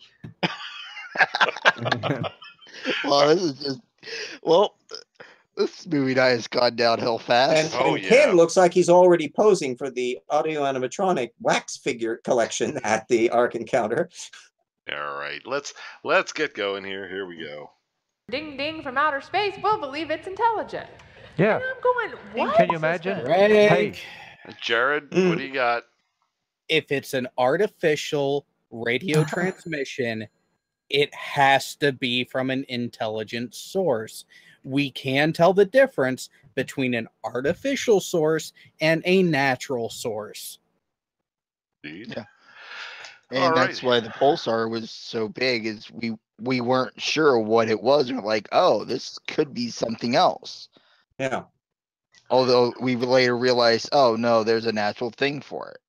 And indeed, that was an indication about how evolutionists and the regular scientific community do not behave like creationists, because if they were just knee-jerk ones, they would be just jumping up and down and going, aha, here, we've proven it. No, no, no. They don't want to have what they want to be true. They want to have what they can prove to be true.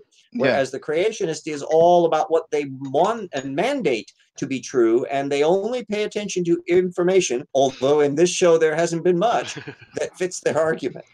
Yeah. True.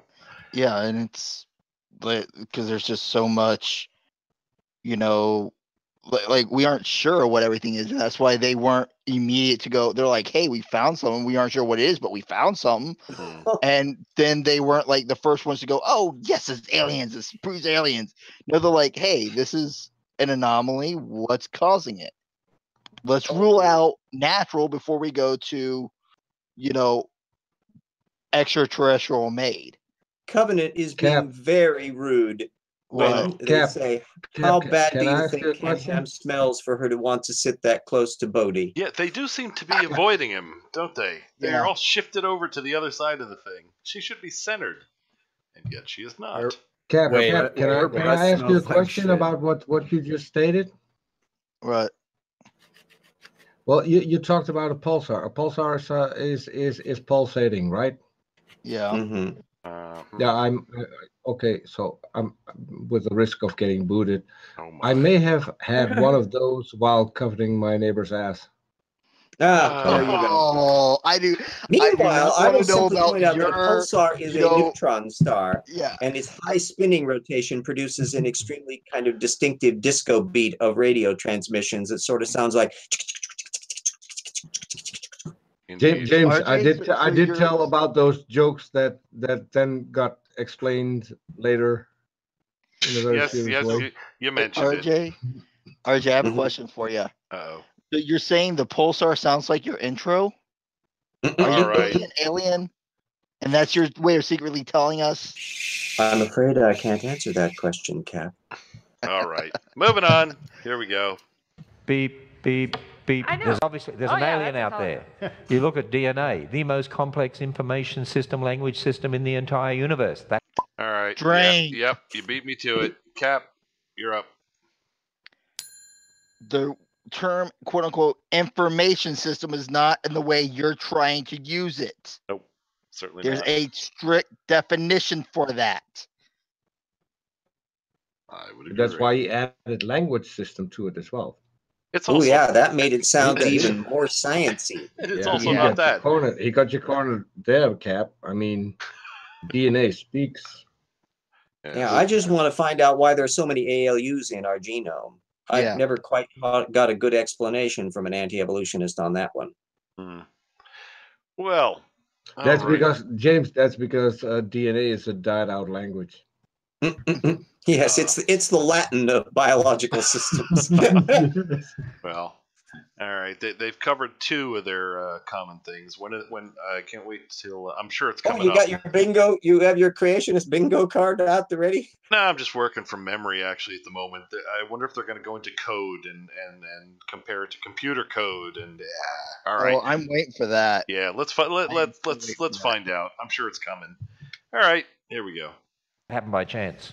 Well, apparently this project is backed by a Russian billionaire as well as Mark Zuckerman, who's the CEO of Facebook. So I don't know. Okay, Cap's got what? Cap Mark first? Zuckerman. Would you mind telling me who that is, or do you mean Mark Zuckerberg? If you're going to talk about a story, you should have your notes in front of you that have the name on it, so you don't confuse. Cap, you're thinking of the wrong person. He's talking about. He said the name right. He's talking about. Didn't you read Charlotte's Web? Zuckerman's famous pig, man. Come on. But Zuckerman didn't create Facebook.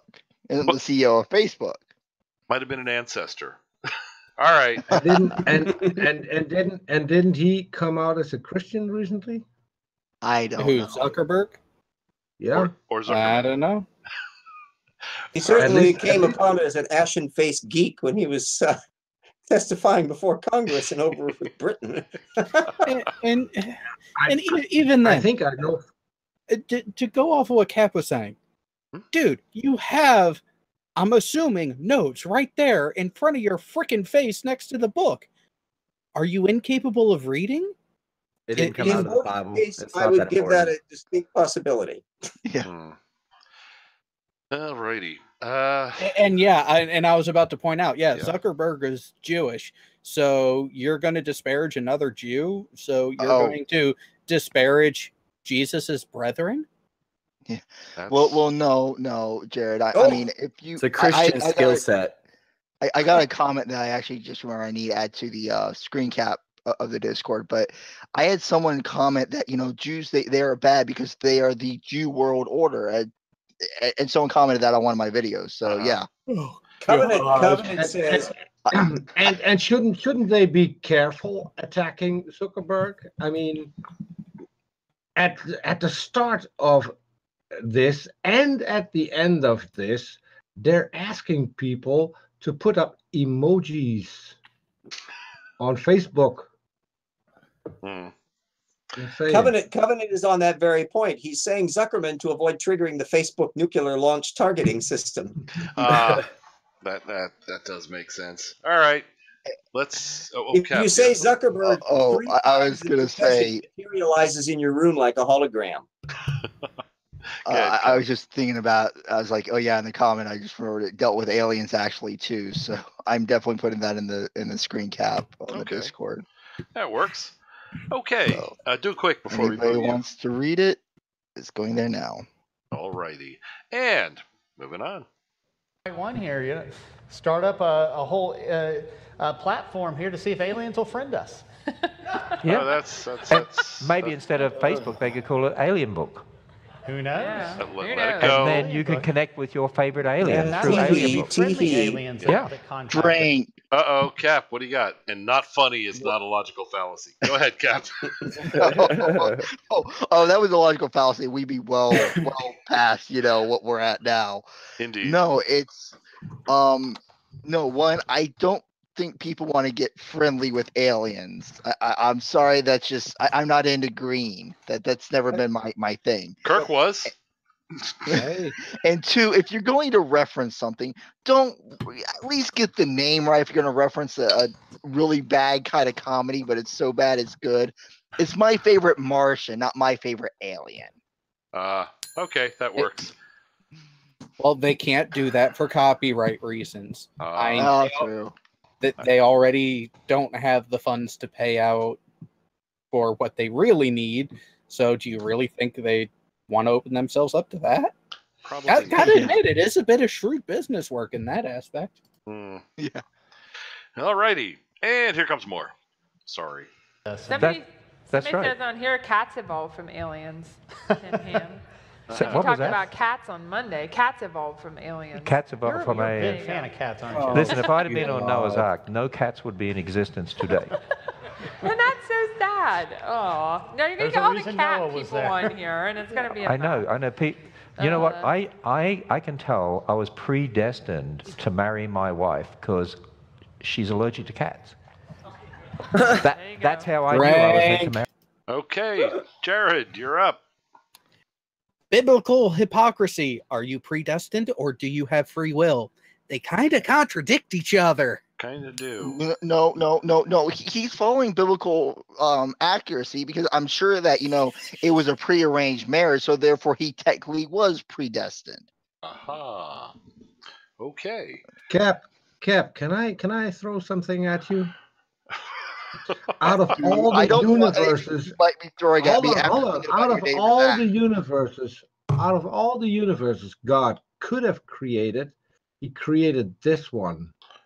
Every marriage is a predestined marriage. Yeah.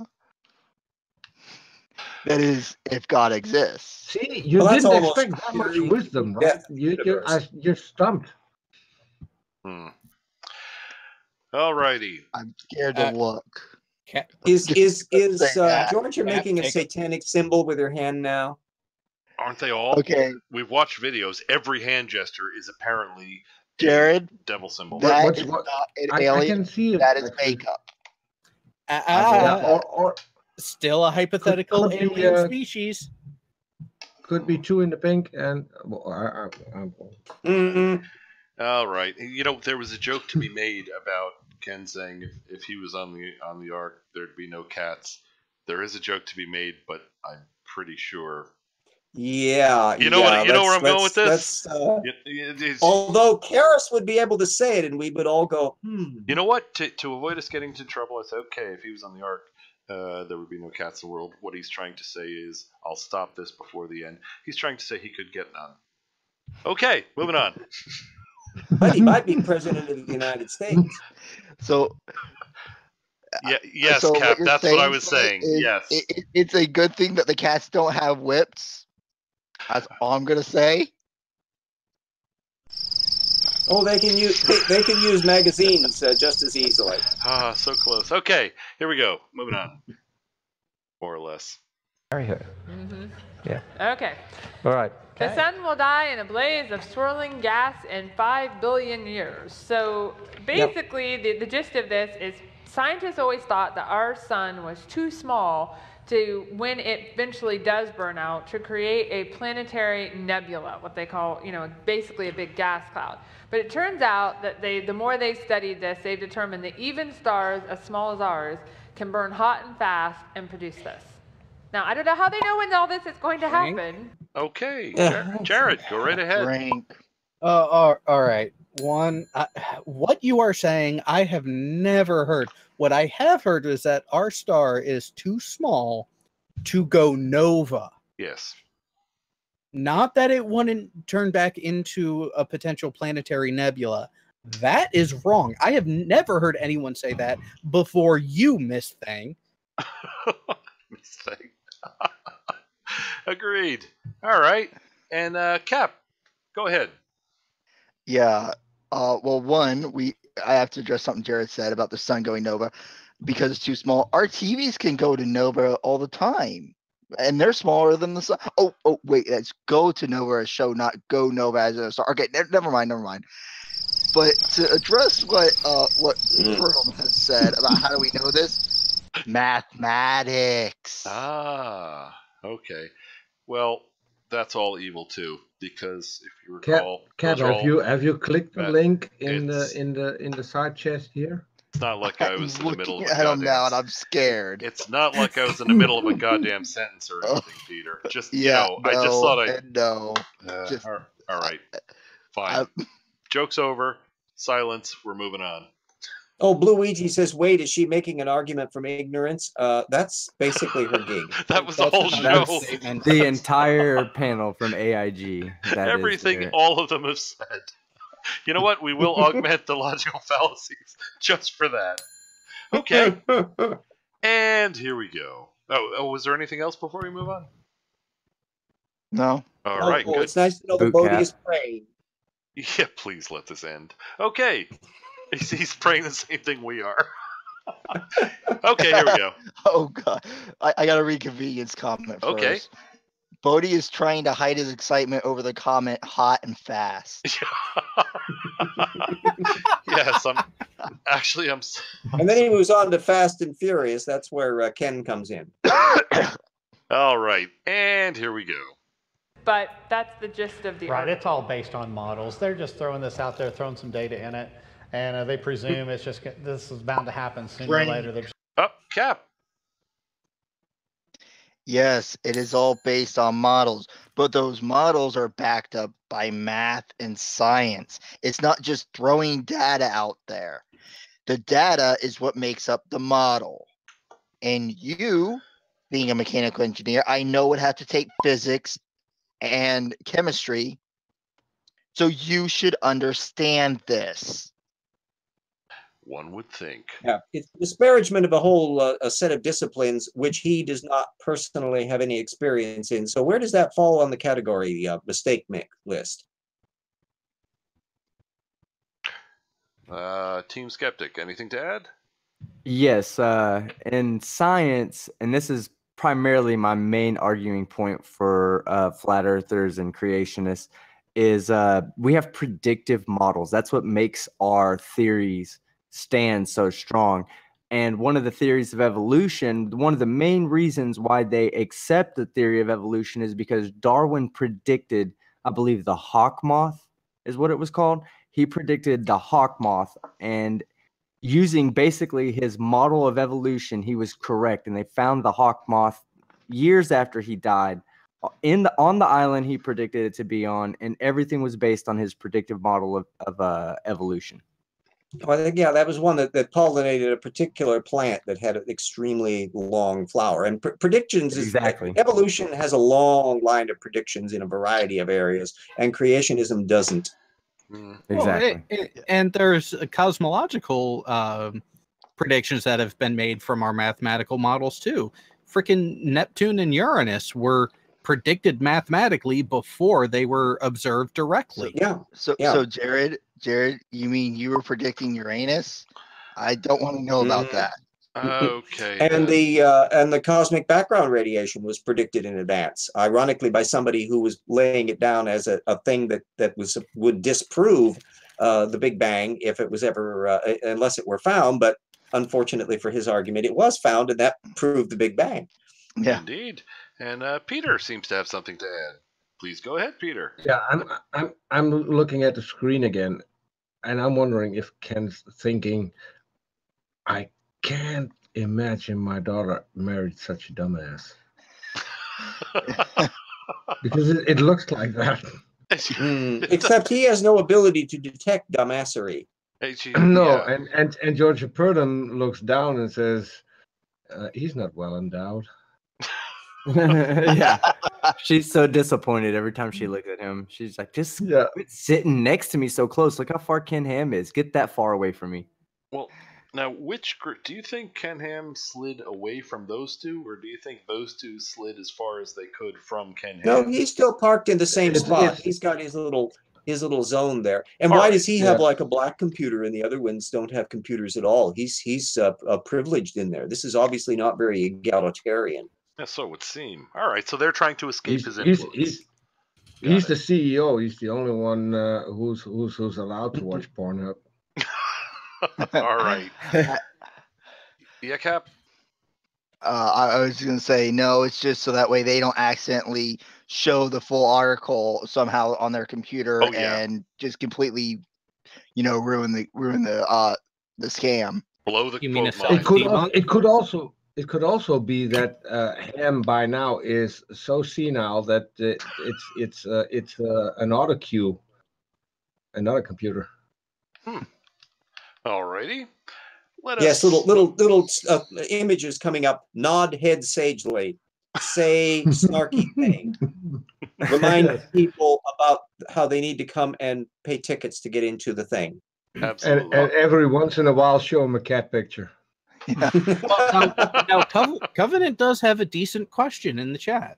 And it was primarily directed towards RJ, but someone said, clearly, if the Big Bang is true, this must exist. And then some scientists went, we found it, and the guy was all, well, shit. That describes Fred Hoyle to a T. Or have I misunderstood? No, that's exactly it. You got it. And it was one of the most spectacular bits, because it was like, if you want to say that God is contriving things, it sure looked that way for the Big Bang, because the whole notion of being called the Big Bang was Fred Hoyle insulting it. He was the one that called that as an insult.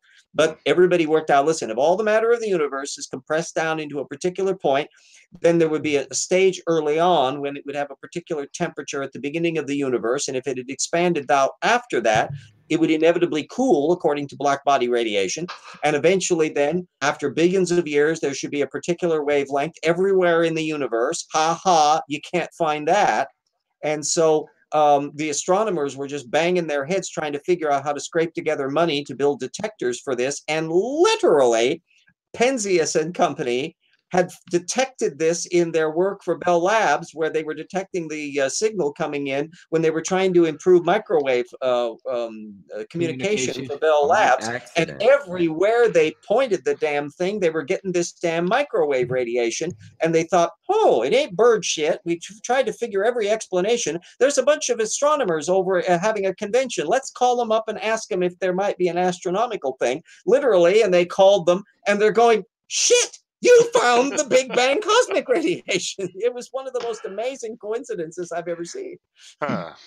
Yeah, I got to point something Crypto said, and I apologize for any disturbing images you might end up running into. I know which one you're talking about. Go ahead. Oh, yeah. That's pretty good. I bet he smells like moldy feta cheese, Big Gay expired mayonnaise. Into quotes. Into quotes. Immediately and into Old quotes. Spice. Immediately into quotes. With no explanation. Don't say who he was talking about. That came as a nice cherry on top of the discussion of the Big Bang cosmology data. I just have to say this to Crypto. Crypto, I need to know your address so I can have my therapy bill sent to you.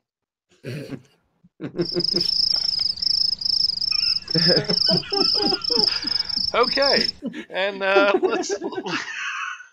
That has to be the best. How long do we have to go in this masterpiece of dumb? Now, what did Hill tell you earlier? We never. The first rule of movie nights: we never talk about movie night. The second rule is we don't ask about time. Okay, we're at 13:34 out of 35:20. We have not reached. We have not reached the halfway point.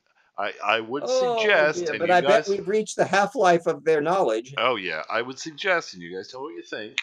Well, two things: one, we boot cap, and second, jump. We stop. We can. Oh, that's okay. There's three. We can do some jumps, or we can stop it halfway through and say we're going to continue it another time, but be so disgusted with this video that we don't.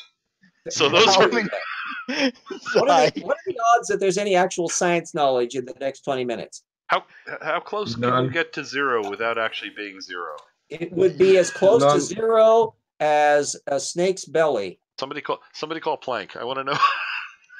Yes. It would be a Planck. It's a demi-Planck. How close can we get to zero? James, due to Apologia, I watch every single episode.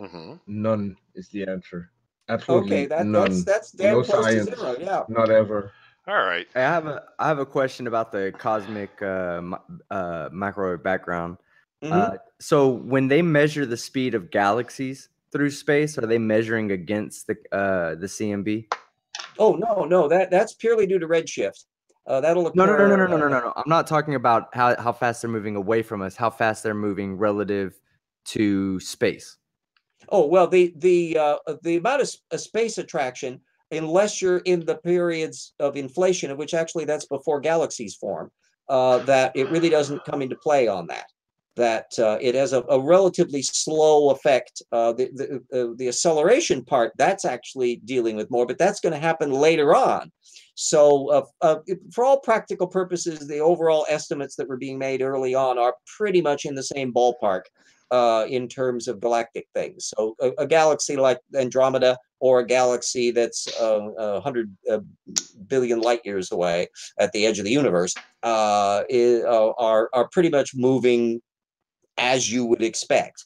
The new wrinkle that's come up, and there was just a Science Wonders, Nova Wonders thing on it just a day or two ago, is on trying to work in the dark matter, dark energy aspect. That's actually considerably more interesting to try to figure out what the fate of things are over the long term. But as far as I can tell, for the visible galaxy frame, it doesn't really affect it all that much because it's after the inflation thing and before any phase. The galaxies have already moved to where they are, so the earlier in the universe it didn't apply much.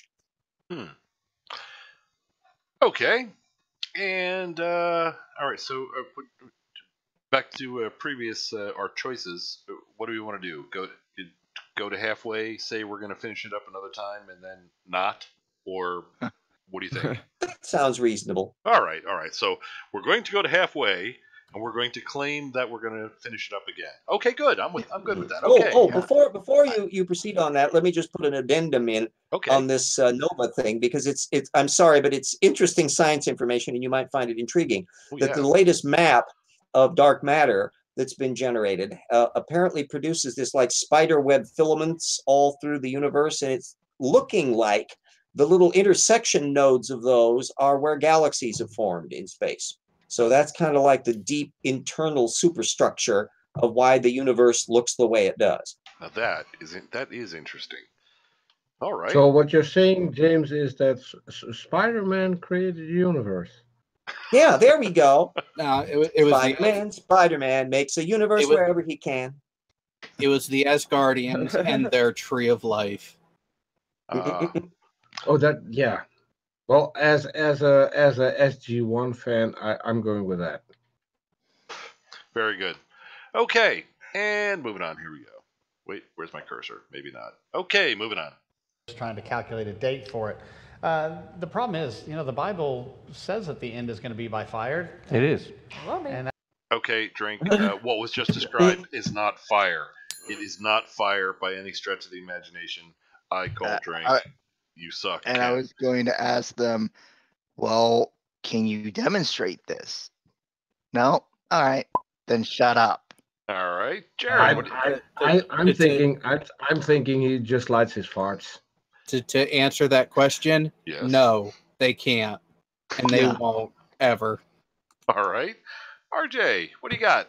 Yeah, it's actually kind of a question for the ones who have more of a religious background on it. But my memory of things are that there's going to be a big revelation battle where people are using swords and Jesus Christ defeats Satan and blah, blah, blah, the Antichrist and all that stuff. I don't think there's any fire involved in that at all. So is Bodhi just making up theology here? If any of the ones who are more knowledgeable on this than I am or more curious about that? Where he gets that is, I don't remember where exactly it is. I think it might be in Revelation or it could be in one of the Gospels. But basically it's that the universe will end with a fervent heat, basically, and they attribute that to fire. Okay. Oh, a fervent heat. Yeah. So it's kind of like embers of stuff. Okay, that sure explains a lot. Okay. Indeed, because clearly it does. And Team Skeptic, what have you to add? Well, I'll go ahead and defend them for a second, because from my point of view, it could happen from our perspective in a sea of fire. If, let's say, an asteroid came in and it was big enough to have enough friction to ignite the atmosphere, then that would essentially be death by fire.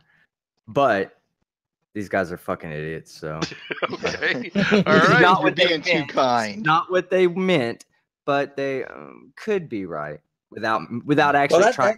That's if there were a physical explanation accounting for it. I think his view is that it's going to be a divine thing, but it's going to involve fire.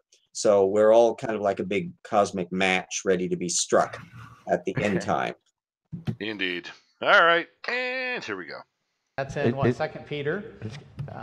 2 Peter chapter 3, that just as surely as God created, and just as surely He sent a flood, just as surely there's going to be coming judgment by fire. So. Oh, there we go. Well, the noted scientist Peter has got it nailed. Okay, thank you. Oh, I just see what you did there. Got it nailed. I'd like to say, first of all, I'm not a scientist, and second of all, I had nothing to do with this. We're blaming you anyways. I have a question. Yes. According to them, since it comes from the Bible and it's St. Peter, that they just nailed all of the all big bang cosmology to the cross, or at least an upside down cross. Okay, one person at least appreciates. I got the analogy. Yeah. Yes, I know it. Your jokes are going to need footnotes sometimes. He was anticipating the crickets. He was anticipating. I thought that was a creative one. It was very creative. It wasn't funny, but it was very creative. All right. Yeah, prior to saying a joke, you should cite your sources in the internal chat so we all know what you're saying. Okay, for the record, for anyone who doesn't know, Saint Peter was crucified upside down because he didn't want to be crucified like Christ. Yeah. So it was really, really bad. Or that he was crucified that way precisely to humiliate him by having him upside down, unlike that of the Savior. There's various versions of it, presumably occurring during the reign of Nero, who was that juvenile delinquent who was the beast of the apocalypse. All right. Or so one group of Christendom called them. And here we go. Sooner than 5 billion years. It's going to be a lot sooner than 5 billion years, and God's in charge of it. Yeah, but think of the implication of what's going on here. You know what that says? That means that everything atheists are doing right now doesn't really matter. Yeah, it's totally meaningless, purposeless. What's the point? It's all going to burn. Yeah. Yep. I mean, from that perspective, why would they oppose? All right. It seems Peter has buzzed in. What have you, Peter? Yeah, by that logic, are you going to buy a new car anytime soon? Because why would you? It's going to end in the junkyard. Really? Are you going to buy a new computer system anytime soon? Because in a couple of years, it'll be junk. It will be worthless. So what's the point? And why did you marry Ham's daughter? I mean, she's going to die. So what's the point? Indeed. All right. And just applying their logic a little. Yep. Understandable. All right. She's a bitch. And here we go. Say Answers News. Why would they oppose, say, Christianity or the Bible? Well, that's what I asked. That's what I asked Bill Nye. And so he never gave a good answer. No. Team Skeptic, what do you got? Yes, I would go back to what I said about a predictive model and why we deny Christianity and organized religion as a whole. It offers no predictive capabilities that science doesn't already offer. Actually, religion at some point, if you look at it from a scientific point of view or even a morality point of view, religion will get in the way of what you know to be right. You'll basically place religious morals on your decisions. And in my opinion, that's why we have a non-equal match from what you see of atheism in society to what you see atheism in the prison system, because most of the people who believe in a God have a reason to apply moral and apply religious morality and judge somebody beyond the extent that an atheist would, and that might lead to crime and whatever, that like judgment. You know how people are. You know how them Christians are. Okay. And RJ, you have something to add, it seems. Yeah, I don't know how Bill Nye would have not answered this question, but I know how I would answer the question of why would I be opposing Answers in Genesis, even though I think the universe is going to go on for billions of years. Because what you are claiming is stupid and wrong and pernicious. The people who think like you, we know historically from the past, have caused all sorts of violence and hatred and impeded culture and burned heretics. And I don't like that. I don't approve of it. I like a society in which we learn and a society in which we treat each other with respect and intelligence, and that we explore and learn and discover what is actually so. And you are not helping that, and that's why I oppose you. Well said indeed. All righty. And yes. RJ, how can you pass moral judgment on God when you're just a bag of protoplasm? Easy peasy. That which is true is to be defended. An idea worth having is one worth defending. And if God wants to quibble with me about it, I invite him to come down anytime he wants, and he can do whatever he wants. But if he does things which are immoral and that in a human being would be regarded as immoral, as John Stuart Mill said, and can send me to hell for it, then to hell I will go. I cannot tailor my standards of evidence. I can't tailor my respect for dignity based on any cosmic bully. All right. All righty. And here we go. Oh, it's on the second debate, we call it. You can see it on YouTube, and we have it available on DVD. When I took him for 2 hours through the Ark, and I said, what happens when you die? He says, when you die, you're done. So I said, if when you die, you're done, And you won't even know you're here, right? And he said, that's right. You won't even know you existed. That's right. So then what's the point of opposing us creationists? And he said, well, the whole purpose of life is to pass your genes on to others. Well, what's the point? Because then they die and they're done. Yeah. And he said, well, we might discover something great. Okay, Jared, you're up. Can we use argument from retardation and circular logic? Because the whole thing, the whole biological premise of humanity is to perpetuate itself. Yeah. As a matter of fact, that was a founding tenet of Christianity from the beginning. The easiest way to propagate the faith, have as many kids as possible. Indeed. So what's your issue with that answer you got from them? Because you're just going to die. So what's the point of even doing that? Yeah, wouldn't you think that makes what you do more important? Because and this is where I would say that the fact that we die is actually a reason to make the most out of the time you have here. And also, what's the point of doing anything if you're just going to end up in an afterlife anyways? That is really one massive ego you have to have in order to believe that, well, my body may die, but I'm going to keep going on. Yeah. It really is. The idea of heaven really is a very egotistical idea. And how is it a good thing, by the way? There's heaven and hell, apparently. Either one is eternal, right? So let's say heaven's the good place where you get to do what you want. If you are a golf nut, you can play golf. If you were a fishing nut, you could catch fish. Now, that's going to be all well and good until the first billion days pass and the first billion times you've done it. Eternity, for us, will suck. It doesn't matter how good it is day one. And not to mention, heaven is just you basically butt kissing God and basically stroking his ego. And there's another one. I think it was GE who said this. Masturbation is not allowed in heaven. Well, there goes the first 1,000 years of my existence there. Well, wait, you're forgetting one other key aspect to the afterlife for both Judaism and Christendom. Carpentry. After the Battle of Revelation, who is it that physically rebuilds the world? So they need a workforce. All right. RJ, have you something to add as well? I see you buzzed in. Yes, indeed I do. And I think, again, no need to defend the limitations of Bill Nye. I would be pointing out that the notion that it's just the matter of a species procreating and leaving on descendants. Yes, that's true of genetic systems. But we are more than that because we are self-aware beings that tell stories. We make up things. We develop science. We write things down. Beethoven had 0 children. So from a genetic point of view, his alleles have been edited from the system and he no longer exists.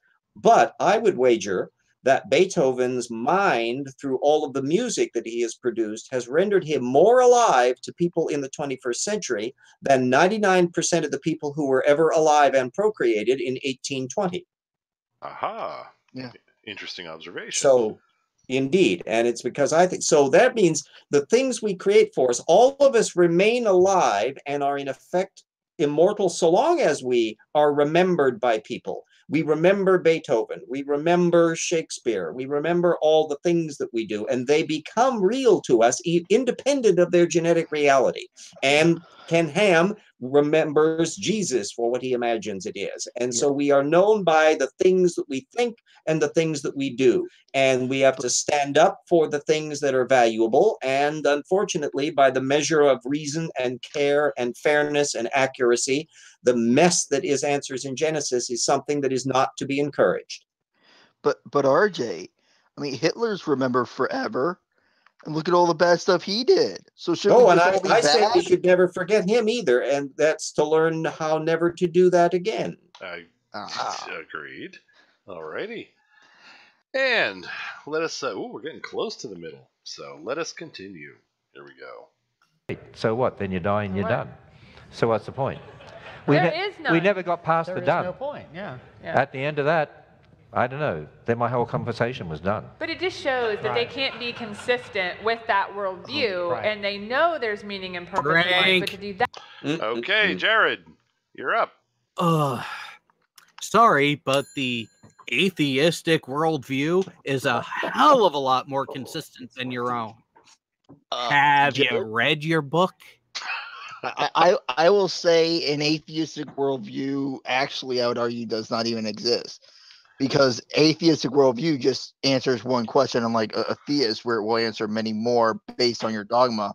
Atheism doesn't have it. It's just we don't believe. Now, most of us, I would say, we're probably secular humanists. Now, our secular humanist worldview, quote unquote, as they like to use the term, would imply more answers, because that actually has, things attributed to that ideal system. What? Think about the terminology used. The atheistic worldview, which, even though it by definition is non-existent, that non-existence is still more consistent than their bullshit. Yeah, true. All right. Anyway. Alrighty. More of this. That they have to borrow from a biblical worldview to believe that. Yep, even Bill Nye's bow tie goes back to a Christian worldview. Yes. All right, Cap.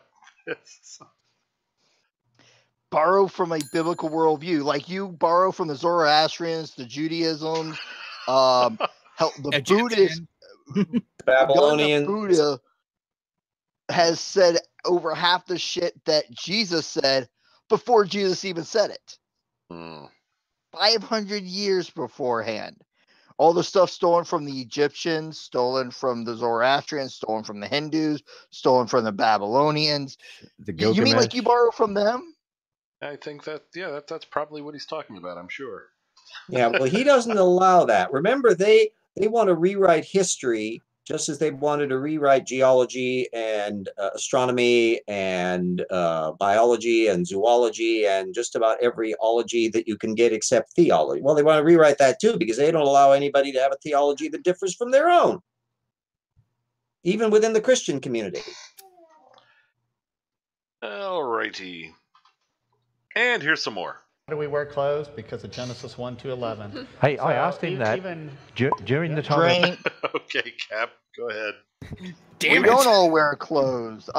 Peter, you want to clarify on that with the one woman you live with? Sorry, I must have missed something. What? Okay. They made the claim that we wear clothes because of the fall of humanity from Eden. And I understand one of the women you live with, that doesn't always apply. Correct? I still don't get it. One of the women you live with doesn't always wear clothes. She likes to be naked around everybody. Yeah. Yeah. Within certain limits and certain. Yeah. So that doesn't apply. Can we all agree though that no one wants to see Ken Ham naked? Agreed. Agreed. I want to get that settled. The girl in the middle would not mind. Wow. Well, yeah, she is giving him the eye there. All right. Can I just say I wouldn't want to see the girl in the middle naked either? Hey, none of them. Not one of them.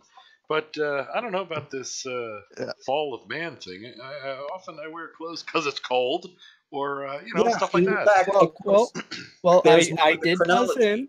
I did buzz in on this too. Yes, you did. Go right ahead. That we don't wear clothing because of the Bible.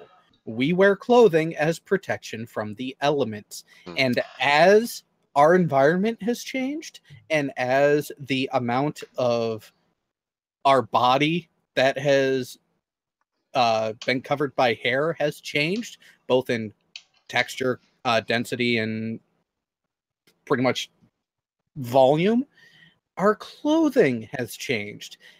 And yes, clothing has also become a fashion statement. It has become a bit of vanity to show off your personal tastes and interests. So no, we do not wear clothing because of the fucking Bible. I have to agree with that.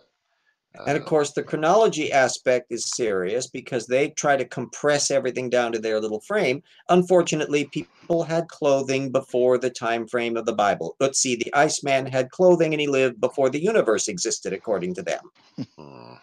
But that's just crazy talk using actual evidence and facts. And I know, I'm sorry. I keep on going off on that. I don't think biblically. Indeed. Yeah. Open your heart, man. What's going on? Okay. All right, close it again. Close it again. Kalima. Kalima. All right. Give me 9 tennis leaves. Here we go. Went through the ark. When we got to the pre-flood exhibit, pre-flood world exhibit, and had there about the first. All right, not a drink moment, but pre-flood, I can go outside and see that. We're still pre-flood. There's never a goddamn flood. Sacrifice and so on. When God that's just plain wrong. Well, that wasn't really a drink call, was it? Well, I'm calling just plain wrong. All right. If you want to call it, okay. If you want to call, we'll do it. Not a problem. All right, and more crap. Because I said, "Why are you wearing clothes, Bill?"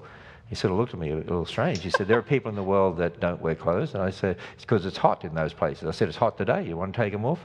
Anyway, the conversation went from there. Okay, he was trying to entice. He was trying to entice Bill to take his clothes off. Yeah. Okay, we just learned volumes about Mr. Ham. And this can be a separate drink. Asked and answered. Okay. I would just say this, Ham. It's okay. Come out of the closet. Really? There's perfectly fine. We are aware now. There's no stigma attached, Mr. Ham. Yeah. All right.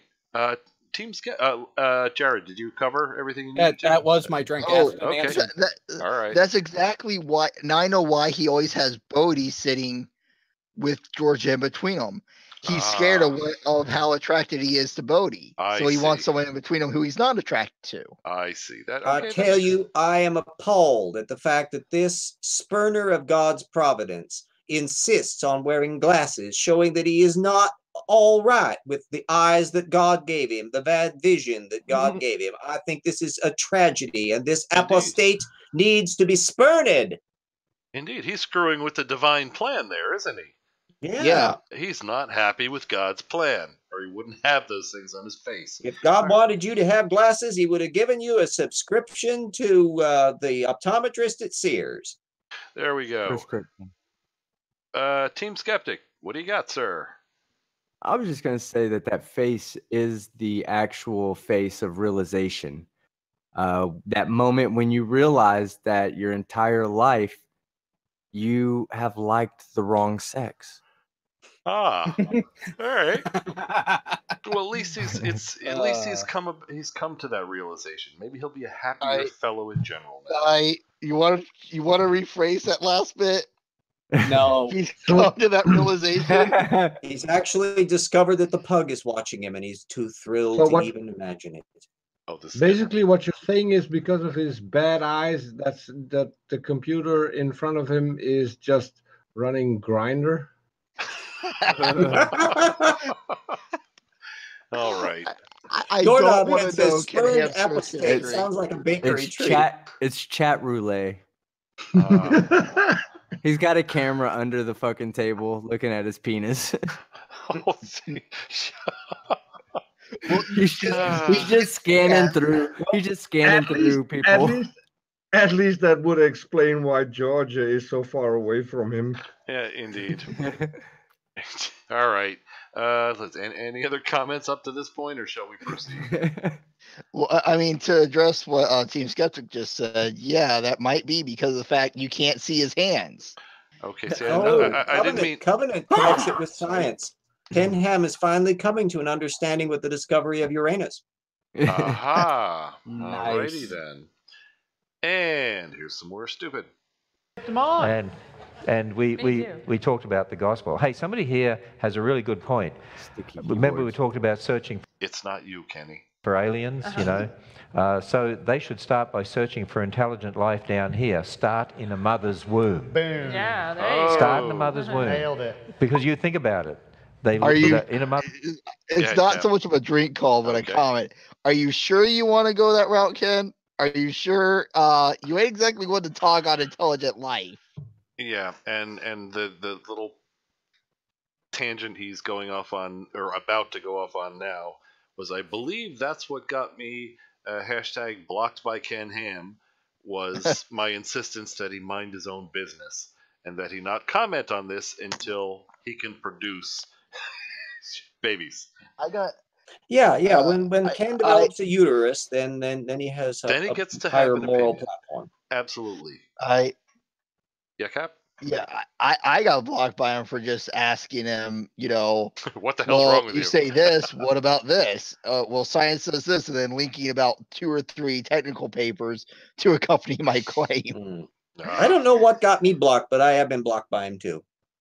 It's all that damn logic. I warned you about that, didn't I? I know. I have been relentlessly polite, but reminding him and all creationists of exactly why they're wrong. I got blocked by the Ark account asking how did Noah have access to modern treated wood and metal bracings and hydraulic lifts and things of that sort. Yeah, all that stuff. Yeah, actually, it might be that, you know what it might be? It might not have been those comments. It might have been that every comment I ever made to Mr. Ham was terminated with the word jackass. With you, jackass, yes. I have noticed there's a certain pattern in your behavior on that front. Yes. Whoa, doorknob head. Whoa, don't need to escalate the hashtag. You missed it. You missed it earlier on. Cap, not block Cap. Cap. Someone came up with the hashtag immolate Cap earlier. Anti-Ordinary says, I'm blocked by both Ken Ham and the other moron. Just the one. Oh, hey, Demi. I just replied, Demi. I had the other moron come on my channel. How's that? Yeah. Kinky. Yeah, I really am looking forward. I sure hope Hovian finally shows up. Yeah, we still want to have him back because we want the other moron to talk to James. And James wants to talk to him. And scientist Mel. Should be fun. I mean, those are going to be the best hours of my life. Please let us know when it's scheduled. Yeah, well, it is always nice to know when the funeral is scheduled so we can go pay our respects, because there's going to be a funeral for him once RJ gets a hold of him. Oh, fuck that. It's going to be a party, not a funeral. Able to fulfill the expectations. Well, it will be a party for us, but his funeral. Yeah, right. I need to prevent that. And since he's single now, I might send him a picture of Scientist Mel. That'll keep him alive through RJ's torture. Please don't torture Mel like that. Yeah. Mel actually came to me and said, "Can you set up a talk with me?" So I'm not torturing Mel. Mel volunteered. By giving Kent hope with her? Oh, that's No, not for that. That can't lead to anything good. When I found Kent making use of Harun Yahya, that was just a miracle. In the Lord hath delivered him unto my hands, to quote Huxley. Wait, when did he do that? Oh, just Wednesday. The new video that he put up. I almost didn't watch it. I'm going to be discussing it all on the Evolution Hour. I got a bunch of links to it, so everybody I'll make can sure to tune in for that one. He and I commented on his video, whether or not they keep it up there or not, and put the links up to that. But no, he cribbed all of his discussion of Alan Fiducia secondarily from Harun Yahya. I ascertained it, so literally I pulled up the script, the text that was in Harun Yahya, and followed along frame by frame by frame all through the video that he did. All of his PowerPoints were drawn from Harun Yahya stuff. Okay, I'll have to look into that, because that was Wednesday. That would be a late birthday present for me. In the morning on Thursday, plowing through all of that, because oh boy, it was amazingly dumb. And not only that, he obviously hadn't pre-read it. I mean, he's so lazy that it didn't even occur to him that he should go through and read the material. So he hits the word lacustrine, which refers to lakes, and he obviously doesn't know what it is, and he says, well, whatever that is. And then he hit enantiornithines, which is a weird double a plural of a plural, so it's a typographical error on the part of Yaya, and he doesn't know what the hell that is either. So he says whatever that is. So the guy is just pathetically lazy. In addition to the fact that he's trying to cite a 2003 piece on an old 2002 discussion that's completely obsolete based on the current science. So he's just a pile up of wrong. All right.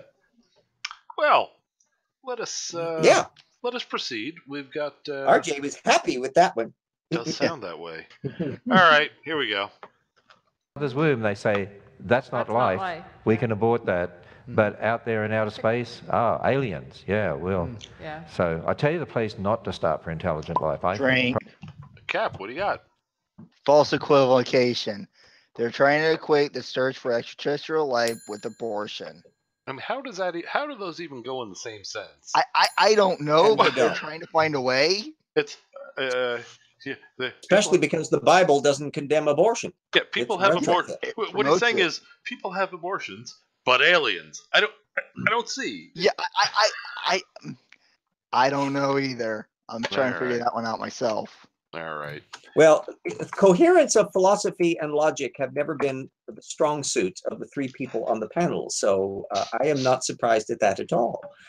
All righty. And here's some more. Probably around the Washington, D.C. area. Okay, moving on.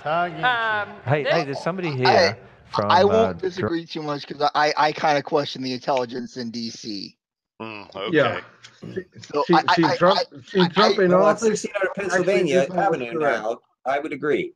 I'm not going to criticize him too much on that. I don't know if that's an admirable more than a descriptive statement. All right. And I think he doesn't even realize that he now antagonized about 99% of his following because evangelical Christians are all very much fans of Mr. Trump. So this could have been a bad move. Yes, they have made a deal with the devil. Okay, what the hell did I look at the chat with? Kendigo? Yeah, it's from the... Oh, yeah, we got a thing, Ken Ham above Covenant. Ken Ham is a Wendigo. It makes so more sense. The cannibalistic looks, the way everyone sits far away from him, the facial hair, the mind-numbing, brainwashing technique. And so then Crypto says the Kendigo. And then Bob says Kendingo. So they've been working variations on it and different ways of spelling it. Yeah. So I just also I looked at that. I'm like, I had a side note like, what did I miss? Yeah. Kendingo. I like that one the best. I'm just trying to get him off a boot cap. We're just trying to get him to stop that. All right. I'm looking at Georgia Purdon. She's looking at Ham's screen and she's laughing. The guy on Grindr refused to have sex with him. All right, here we go. Dry Ridge, I think, who said, "Oh yeah, say hello to my wife, Mally, and to Mark and his wife from Pastor Bob, Sherman Baptist Church, Dry Ridge. Dry Ridge is right near the Ark, actually." Hey, they say on here, Chili the cat is watching from Florida. Oh, yeah, no. Your famous cat that loves to watch Answers News. I showed that picture last time. You know, for our studio audience, no. I we should spend more time talking about Jared, what do you got, sir? Animal abuse. Yes, All right. I agree. But I like Biggleson's comment. What's he got? Cat Brunny, we need a new hashtag. Hashtag HugCat. I like that. I get some love finally. Look at that. Well, we can mix them together. HugCap, he finished. No, he finished it with something else. Yes. Oh, God. Oh, okay, never mind. Biggles, I take back the nice comment I just gave. And he put a smiley face on it. My, that's putting insult to injury. Yeah, I was actually going to propose that we go with the hashtag HugCap and add the hashtag boot Biggleson. But after the hashtag castrate cap, I think we should get the new hashtag Biggleson rocks. I am good with that. All right. Mickelson for president. Yes. So loved. Oh, right. Weary Not Warren says this chat is good. We usually summon God, Lucifer, or Belial. Tonight we added John Doe and a Wendigo. All right. Cap, you're going to look at the creativity. I mean, Kung Fu Grip Cap. Yeah, I don't even want to know how that one works. Kung Fu Grip We Cap. just have a best That's what hashtag they cat. apply before they castrate Cap. I see. All right. We're coming up on the middle here. Yeah. Here we The go. information content has been Cap, accelerating. have you seen Anti-Ordinaries? A real fan of yours? Let's see. Death Grip. Okay. Okay. And here's a little more stupid for you folks. Oh, Cats, I should show you this if I could find it. All right, I'll just go on with the next article while you're looking. Well, did they what's just the blow next off, article? Did they just blow off Ken? Ken wanted to talk a little, and did she just basically clam up, you Well, bastard? you know, the old guy, they drag him every once in a while for the meal ticket, and then they go off on their little job. We're trying to save the show, you senile bastard. Shut up. I'm just wondering. If we're going by the Bible when it comes to having sex, is Ken talking about his penis? I would show you if I could find it. All right, here we go. Well, I found it. Here he is. There's Chili the cat.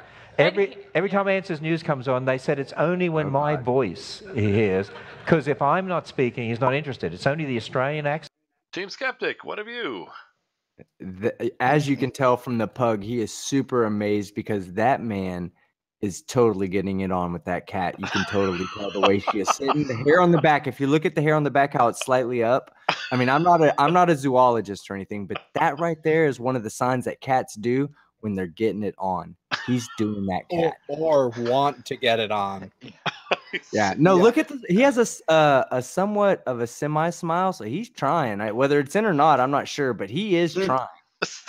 I was going to say, no, the reason the cat is interesting in your voice, Ken, it's not because of the accent.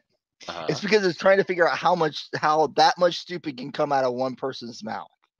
All right, you know what? I was going to give you the crickets, but that's a damn lucid statement. Okay, no crickets for you. We're still booting your ass. Okay.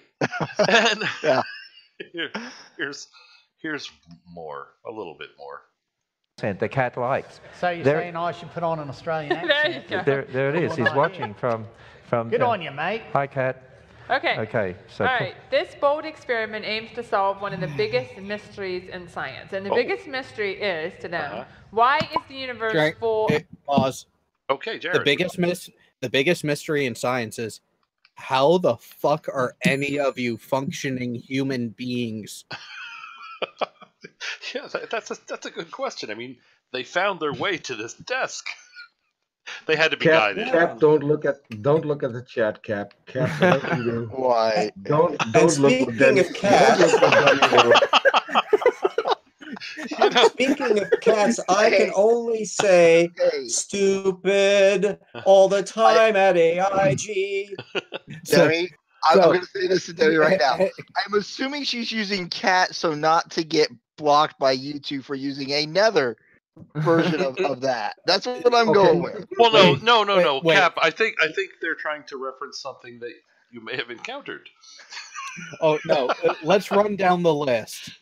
Welcome to Boot Cap, Crucify Cap, Capception, Immolate. No, that's Immolate everyone. Passion of the Cap. Passion of the Cap.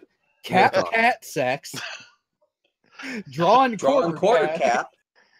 You missed another one that I saw earlier. Uncapped cap, but that's impossible. Yeah, uncapped cap. Uncap the cap, because the cap is not a cap. You are a great inspiration to us, Cap, and also a tremendous discouragement.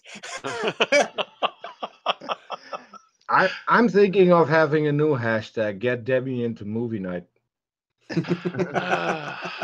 All right. Concatenate Cap's cat Hashtag Tap Cap. Oh, we've got Tap Cat. Is that relation to Top Cap? Catnip. Yeah. I'm just wow. Can you feel Why the do you love, guys- Cap? I got nothing. Can you Happy feel Cap. the love? Hashtag. They're going on. They're really going on. Debbie does movie night. Wacka, wacka, wacka, wacka, wacka. No, All right. no. Do not invoke that name. Do not invoke that Oh name. God! What? Yeah, we should invite her on and make that the title of the show. God. Debbie Oh, does dear. movie night. That is Don't- actually. Well, are we Don't nearing me- the halfway point? Yes. Si? Yes, I we don't are. think they were meaning Debbie. I believe Peter said Demi. D-I-M-I. No, Yeah, no. Look at Doorknob but- Head. Oh, Yeah, but Debbie does movie okay, night. Never mind. The I other missed that. Debbie, and if Hashtag Capcastrophe. if Cap Sai is Castro. going to use that title, it's going to be the best watched movie night in a short period of time. I'm- Yeah. All right. Hey, I know a very smart person named Debbie. I mean, Okay. I don't know why you guys are so concerned about it. because they're What's referring the to a last certain name? to a certain flat Earth Debbie. Yeah. Well, see, they never specify a last name, so you can't be 100% sure they were referencing that person. Whereas Yes. I can just say it was referenced. They apparently know my friend. But See, here's and the because thing. because you don't get it, that's why we always say boot cap. Yeah. No, Yeah. I And know who man- Debbie is. What, Cap? and I know Cap? she's a moron. I'm Cap? just trying to make a. Cap. Yeah. She is one of a triumvirate that mimics Beetlejuice. If you say the name too often, they show up. Cool. Debbie. There. She here yet? Okay. Anyway. Don't make me boot you. Oh yeah. All right. Let's get back to the video so we can not Reach watch the halfway video point. anymore. Here we go. Of matter. Okay, so basically. So why does it matter? Oh, you dork. Well, the idea is that if there's a lot of matter, there should be a lot of antimatter, all right? But we don't find a lot of antimatter. We just find Because matter. it- So the idea is that they're going to. All right. Jared, you're up. The whole matter antimatter issue was during the first few plonks of the universe. And guess what happens when matter and antimatter come together in close proximity? They fucking annihilate each other. Pretty much. What we're actually experiencing is the fact that there was an overabundance of matter. Mm-hmm. Or depending on how much matter and antimatter were actually in the initial universe, and maybe that's where all the dark matter and dark energy come from as a result of higher physics that will be worked out in the centuries ahead, that it's not known precisely what proportion was left over. What we see as the visible universe may be just the foam on the beer initially. Ah. Yeah. Yeah, and it could very well be that what we are seeing as dark matter and dark energy are the actual interactions with antimatter. Yeah. That is possible, but we don't. And those sciencey guy people are going to work this out, and the people who will never work it out but will snark at it on their show are the stupid idiots at AIG. Yeah. The Planck time is I think that's 10 to the minus 43rd sentence or 54 seconds, something like that. It's also called a jiffy. I've heard it called colloquially by some physicists. All right. Now, I don't want to. It's the amount of time it takes light to cross the nucleus of a hydrogen atom, if memory serves me. All right. I love the consistency of science, because if we're just going to look at the bloody obvious, Cap is ordinary and in the chat is anti-ordinary. If we get those together, one will be annihilated. Okay. Hashtag annihilate Cap. Yep, it's there. Yes. All right. Little more of this crap. Here we go. And Study something called neutrinos in a particle accelerator that extends all the way from Chicago to South Dakota. 800 miles. It's pretty amazing. Yeah. I mean, it's pretty amazing how they study these things. Like, that would be Team Skeptic. Yeah, I don't think she knows what the fuck she's talking about. Neutrinos are high. We don't really detect neutrinos. We know they exist. They theoretically exist. But we don't detect them, especially. I think you can detect their presence after, but you're slamming I think it's protons you're slamming you're not slamming neutrinos together. It's physically impossible to manipulate neutrinos. You build the detector deep in the earth because the neutrino passes through it like crap through a goose. Right. I mean, billions of them are going through us all the time, so they're very difficult, but they do interact with matter. And so neutrino detectors, they build them in mines and all that, deep down to use the mass of the earth as a shielding mechanism. You could, I suppose, theoretically use Purdom as a neutrino detector, in the sense the neutrinos are passing through her and having no more effect on her body than any of the science knowledge she ignores. Yep. So I don't know about that, James. Look at the screen. Perfect O-face. Hang on. It is. I find it completely amazing that she brought this topic up, because it makes me think of the song "It's a Small World After All." The reason why that comes to mind is because some of us here have actually spoken with someone who works on the project of neutrino detection and work in that area. He is an active member of Gem Panda's Discord. It's either Gold Steel or Phil the Physicist. One of those two actually works in the program. That's cool. Alrighty. So if we want, if we actually earmark this to pick it back up, I may be able to get him onto the panel. Ooh, that would be good. That would be delightful. It's always nice to talk to the ones where we can then quiz him to find out what incredibly wrong things we understand, and then get the physicist to actually correct it, so we can get our brain calibrated onto the current stuff. Yeah. I want to point out something Crypto said. Okay. That's her eating a Big Mac face. Yeah, I wanted to ask him, so what's the hand? That shows how big. The left hand shows how big the Big Mac used to be, and the right hand shows how big the Big Mac is now. Oh, I was talking about a comment that is somewhere on the Discord server of SciStrike, a quote from Karis, the God, and I think Hill, you were present, weren't you? God said, "Let there be girths." Yeah. All right, and okay, so we're technically past the halfway mark. We now have a couple of choices. We can lie about picking this up in the future. Sai, you really hate ham, don't you? Oh, yeah. Well, he has a functioning brainstem. Why wouldn't he? Only the Ken version. Yeah, only the Ken version, but Virginia baked ham or honey baked ham. I'm good with that. Both of those are absolutely delightful. I like those. Yeah, indeed. Yeah, but the Ken ham gets a rancid taste in your mouth. I wouldn't know, RJ. How? I'm not going to ask how you know that. Remember, I taste like chicken. Yes, that was mentioned earlier in the chat. Yes. All right. So, Peter, you were asking if I have a strong dislike for Mr. Ken Ham. Would you like to elaborate as to why you were asking that? Because you keep saying we're at the halfway note, and we're going to not pick this up, but not really pick this up. And I think you mentioned that a couple of times. Yeah. Right now. That's one of our options. It's become obvious that you're not obviously a fan of ham. No, I'm not. I think part of that is more an honest analysis of history, where we have routinely not gone back to movies that we've left at the end of a show. Yeah, indeed. How many? If we had to make a list of how many times we've left a movie, how long would that be? I still think we should pick up Kent Hovin's video where he agrees with us to see how many drink calls we would have at the end of the entire video. All right. Hovin is agreeing with us and presenting the science we mostly agree with.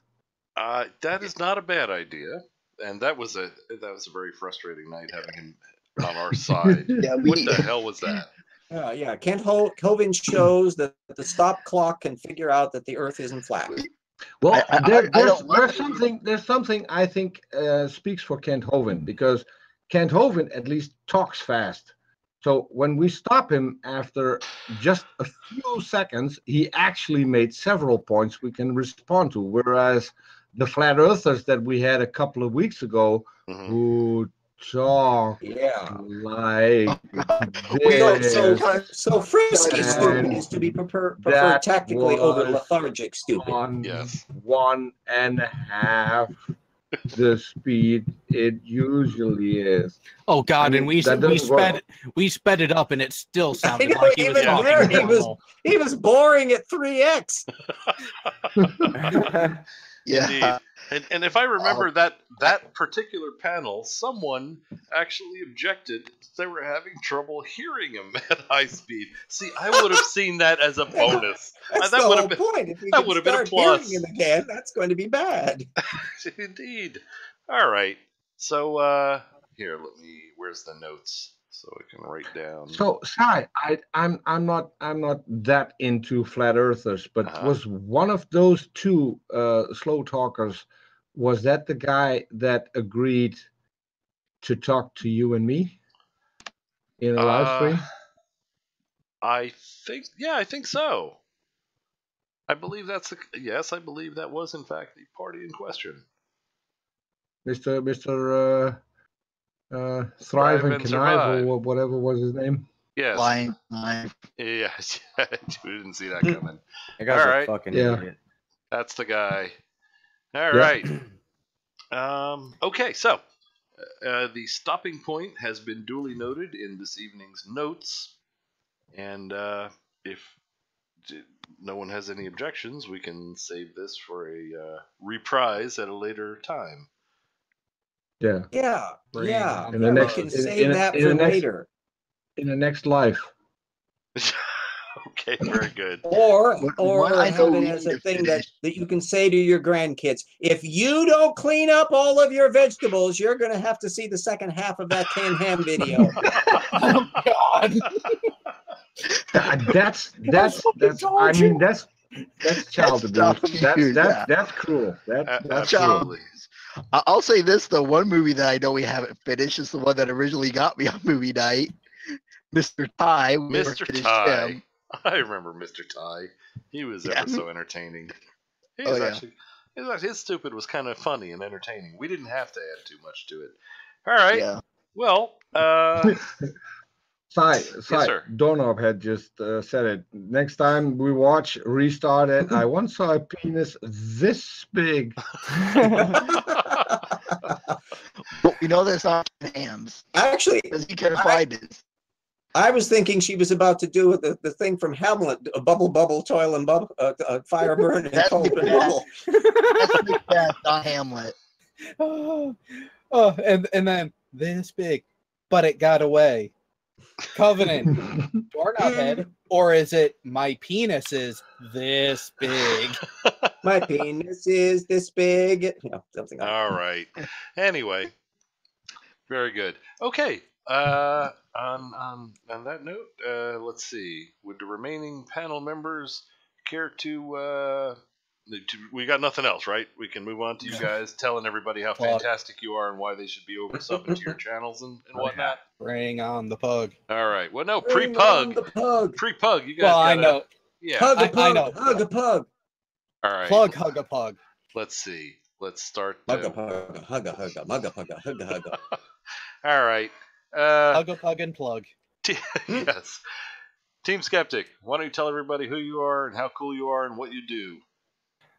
Team Skeptic, I'm a pseudoscience debunker like these jackasses. I haven't actually got into the creationism yet, so I'm glad to be experiencing it from people who have a better knowledge base than I do. But I am about to do my first NASA video, and I also have a upcoming not debate, but open discussion with a couple of jackasses named Pete and Peter. Please go check them out. They have a video that I'm about to debunk called Water is Not H2O. Plus they claim that, they claim water is an element by itself. It's just water. And we don't breathe oxygen. 500 years of science. Yeah, we don't breathe oxygen. We just breathe air. Air. Fire doesn't need oxygen. Sure it's not phlogiston? Air. I'm sorry? Sure it's not phlogiston? Well, so I actually argued with them about their relativity claims, and they agreed to come on to a live stream. I'm planning on having Jared there. I plan on having Geo Schreiber there because he's obviously a chemist, so want to have his expertise in they claim electrolysis is impossible with distilled water. So that's the basis of it. Yeah, and they're flat earthers as well. So we got a awesome show coming up with those guys.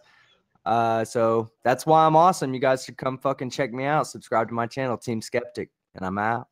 All right. Very good. Let's see. Cap, you're up. Tell us how cool you are and what you do. Yeah, I'm Cap Brony. I do atheist videos and content. So yeah, I go through and try and at times rip Ken Ham apart and AIG. So yeah. That's it? Tell everybody about your cool interview today. Oh, I had an interview with the theist on who actually is one who I really do highly respect. So go to my channel, you'll find it. Also, can I plug one other channel? I know they aren't on here, but they just started up. They do history videos, and they did a really cool one. Absolutely. On there's someone who goes by the Great Anti-Theist. I'll put their channel in the chat. Go subscribe to them. They use a text to voice for their videos because they can't have themselves be seen or identified because they are a teacher and they live in a very religious area.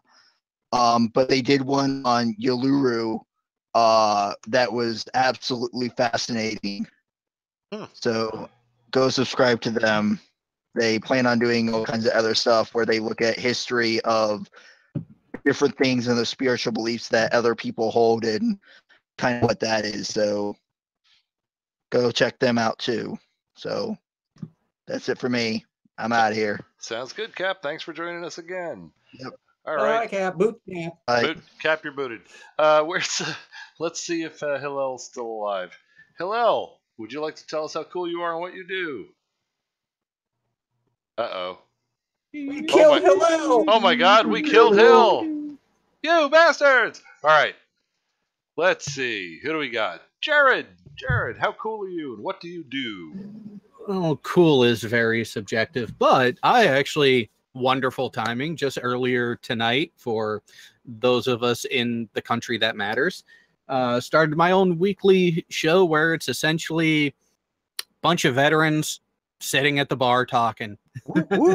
It's called Veterans Talk Weekly. We are going to end up talking about pretty much anything and everything that comes to mind, be it experience from while we were in the military, what the Navy guys know as sea stories, anything, answering questions from the audience about any of our experiences either in or professionally after, just really a relaxed, just ask anything, talk about anything kind of get together. But we will down the road, and as things come up, also touch on veterans' health issues and other more intellectual things that do need to be talked about and addressed at times. So if you haven't yet, go to my channel, subscribe, hit the notification, because yes, Friday nights I will be live, along with random hangouts in between as well. All right. And to clarify, the panel is all veterans only, but anybody should be there for the talk. On my shows, unless it is strictly said that it is veterans only, it is predominantly veterans that are going to be on the panels. Okay. But we will let other people on, especially if you have questions. Say someone you know is considering joining the military. If you want them to have a well-rounded understanding of what to expect, send them our way, because we will answer any and every question they have, not with the intent of scaring them away, but telling them, no, this is the kind of shit you need to be prepared for. If you want to do it, by all means, go do it, but do it for the right reasons and know what you're getting into. Okay, that's Jared, can you post your channel in the link, please? I am grabbing the link now. I'm sorry, the link in the chat. I'm sorry. Yep, I'm grabbing the link to put over there now. We knew what you meant. All right. And let's see. I think. You know what I mean? Do you know what I mean by bones lair? It's an Asian delicacy. It's boneless pig anus. Never had it. Oh my. That's for Side Strike. Okay, I'm gonna stick with bacon if you're cool with that. Anyway, all right. Don't be a sissy. All right. I see Squirrel is still muted. I wonder if he's still up and about and just listening. Squirrel, if you're up, do you want to say anything about your channel or anything of that sort? Or I can cough up some phlegm. This looks like a no. All right. Let's see. Who do we have left? We got Peter. Still around? I'm still around. All right. Tell us how cool you are and what you do. Can I do something completely different? I mean, it's your section. I'm here every week. So yeah. What I'm gonna do is I'll put a playlist with my talks with theists in the side chat. Mm-hmm. And I want to do a shout out because she turned up in the chat here. I want to do a shout out for Anti-Ordinary. She recently co-hosted on our channel and did an awesome job. Had 5 minutes where I could line out what we do and how we do it, and she just did a perfect job. So I want to do a shout out to her channel, Anti-Ordinary. People, go have a look there. And another one I want to do a shout out for is Godless Iowan. I'm going to be there tomorrow. So is James, by the way. So not sure if so we equal each other out. Me being the dumbass and James being the clever guy. We're going to talk about creationism. So that's another one I would want to do a shout out for. Because I do my plug every week. I think it would be cool to plug some other people as well. Indeed, and that's another good thing. Do you notice that people often do that? Not just here on this show, but the helping out of other YouTubers and things of that sort. Admirable. Well done, sir. Alrighty. Yeah. Let's see. Who else have we? RJ, my friend, tell us how cool you are and what you do. Oh, gosh. Well, I'm a guy who doesn't like the idea of creationists being stupid and that they are pernicious and have a problem if they want to do their stuff privately. But doing shows like this is terrible, and they build museums and they corrupt people's minds. And so I go after that and woo and everything else. And I've got my website linkage up there. I've written a couple books, one fiction, one nonfiction. Either one of them will give the old RJ some royalties, and you will like them. And also, I got a GoFundMe because I'm a Social Security retiree. So I'm keeping at the things. I'm doing my evolution hours because Side Strike had some, if I may use the word, faith in me and said, you really should be doing this. And I'm doing that. And I'm going to plug away at this as long as I can until as many people as possible are using the methods approach and making life as miserable as possible for creationists and their ilk. All righty. Well, thank you. And I think we've covered everybody. If not, remember what the drink count actually stands at the moment, and forgive me. I don't think I missed anyone. All righty. On that note, I believe everybody knows what time it is. Bring on the pug! There you go. Bring on the pug! Bring on the pug! Good night, all. Thanks for joining us. Little hat. Pug in a hat. What could be better? Why does he always look so sad yet so relieved when we finish the show?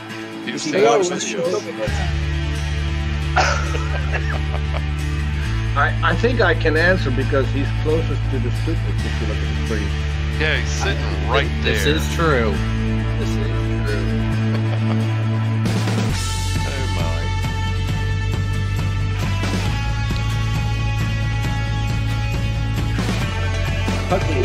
Hug and hug. Hug cat. variety of things on the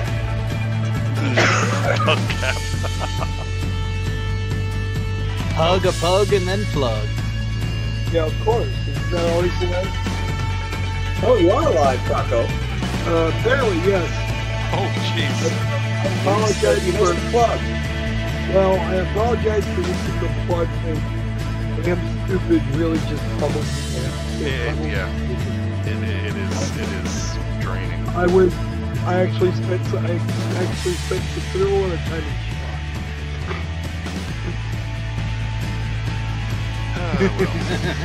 Hug a creationist?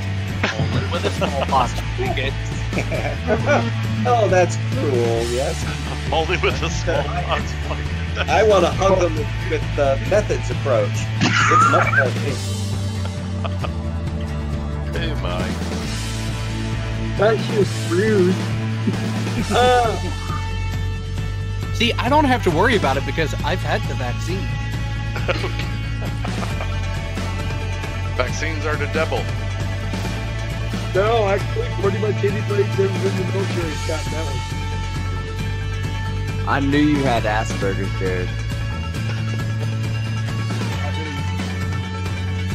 You're just now realizing that? Oh, did I tell you guys I found a really cherry Volkswagen bus camper from '77? Oh yeah, I'm looking at the pictures of that. That is a well-kept Volkswagen. Oh yeah, gotta get that back here to Jersey.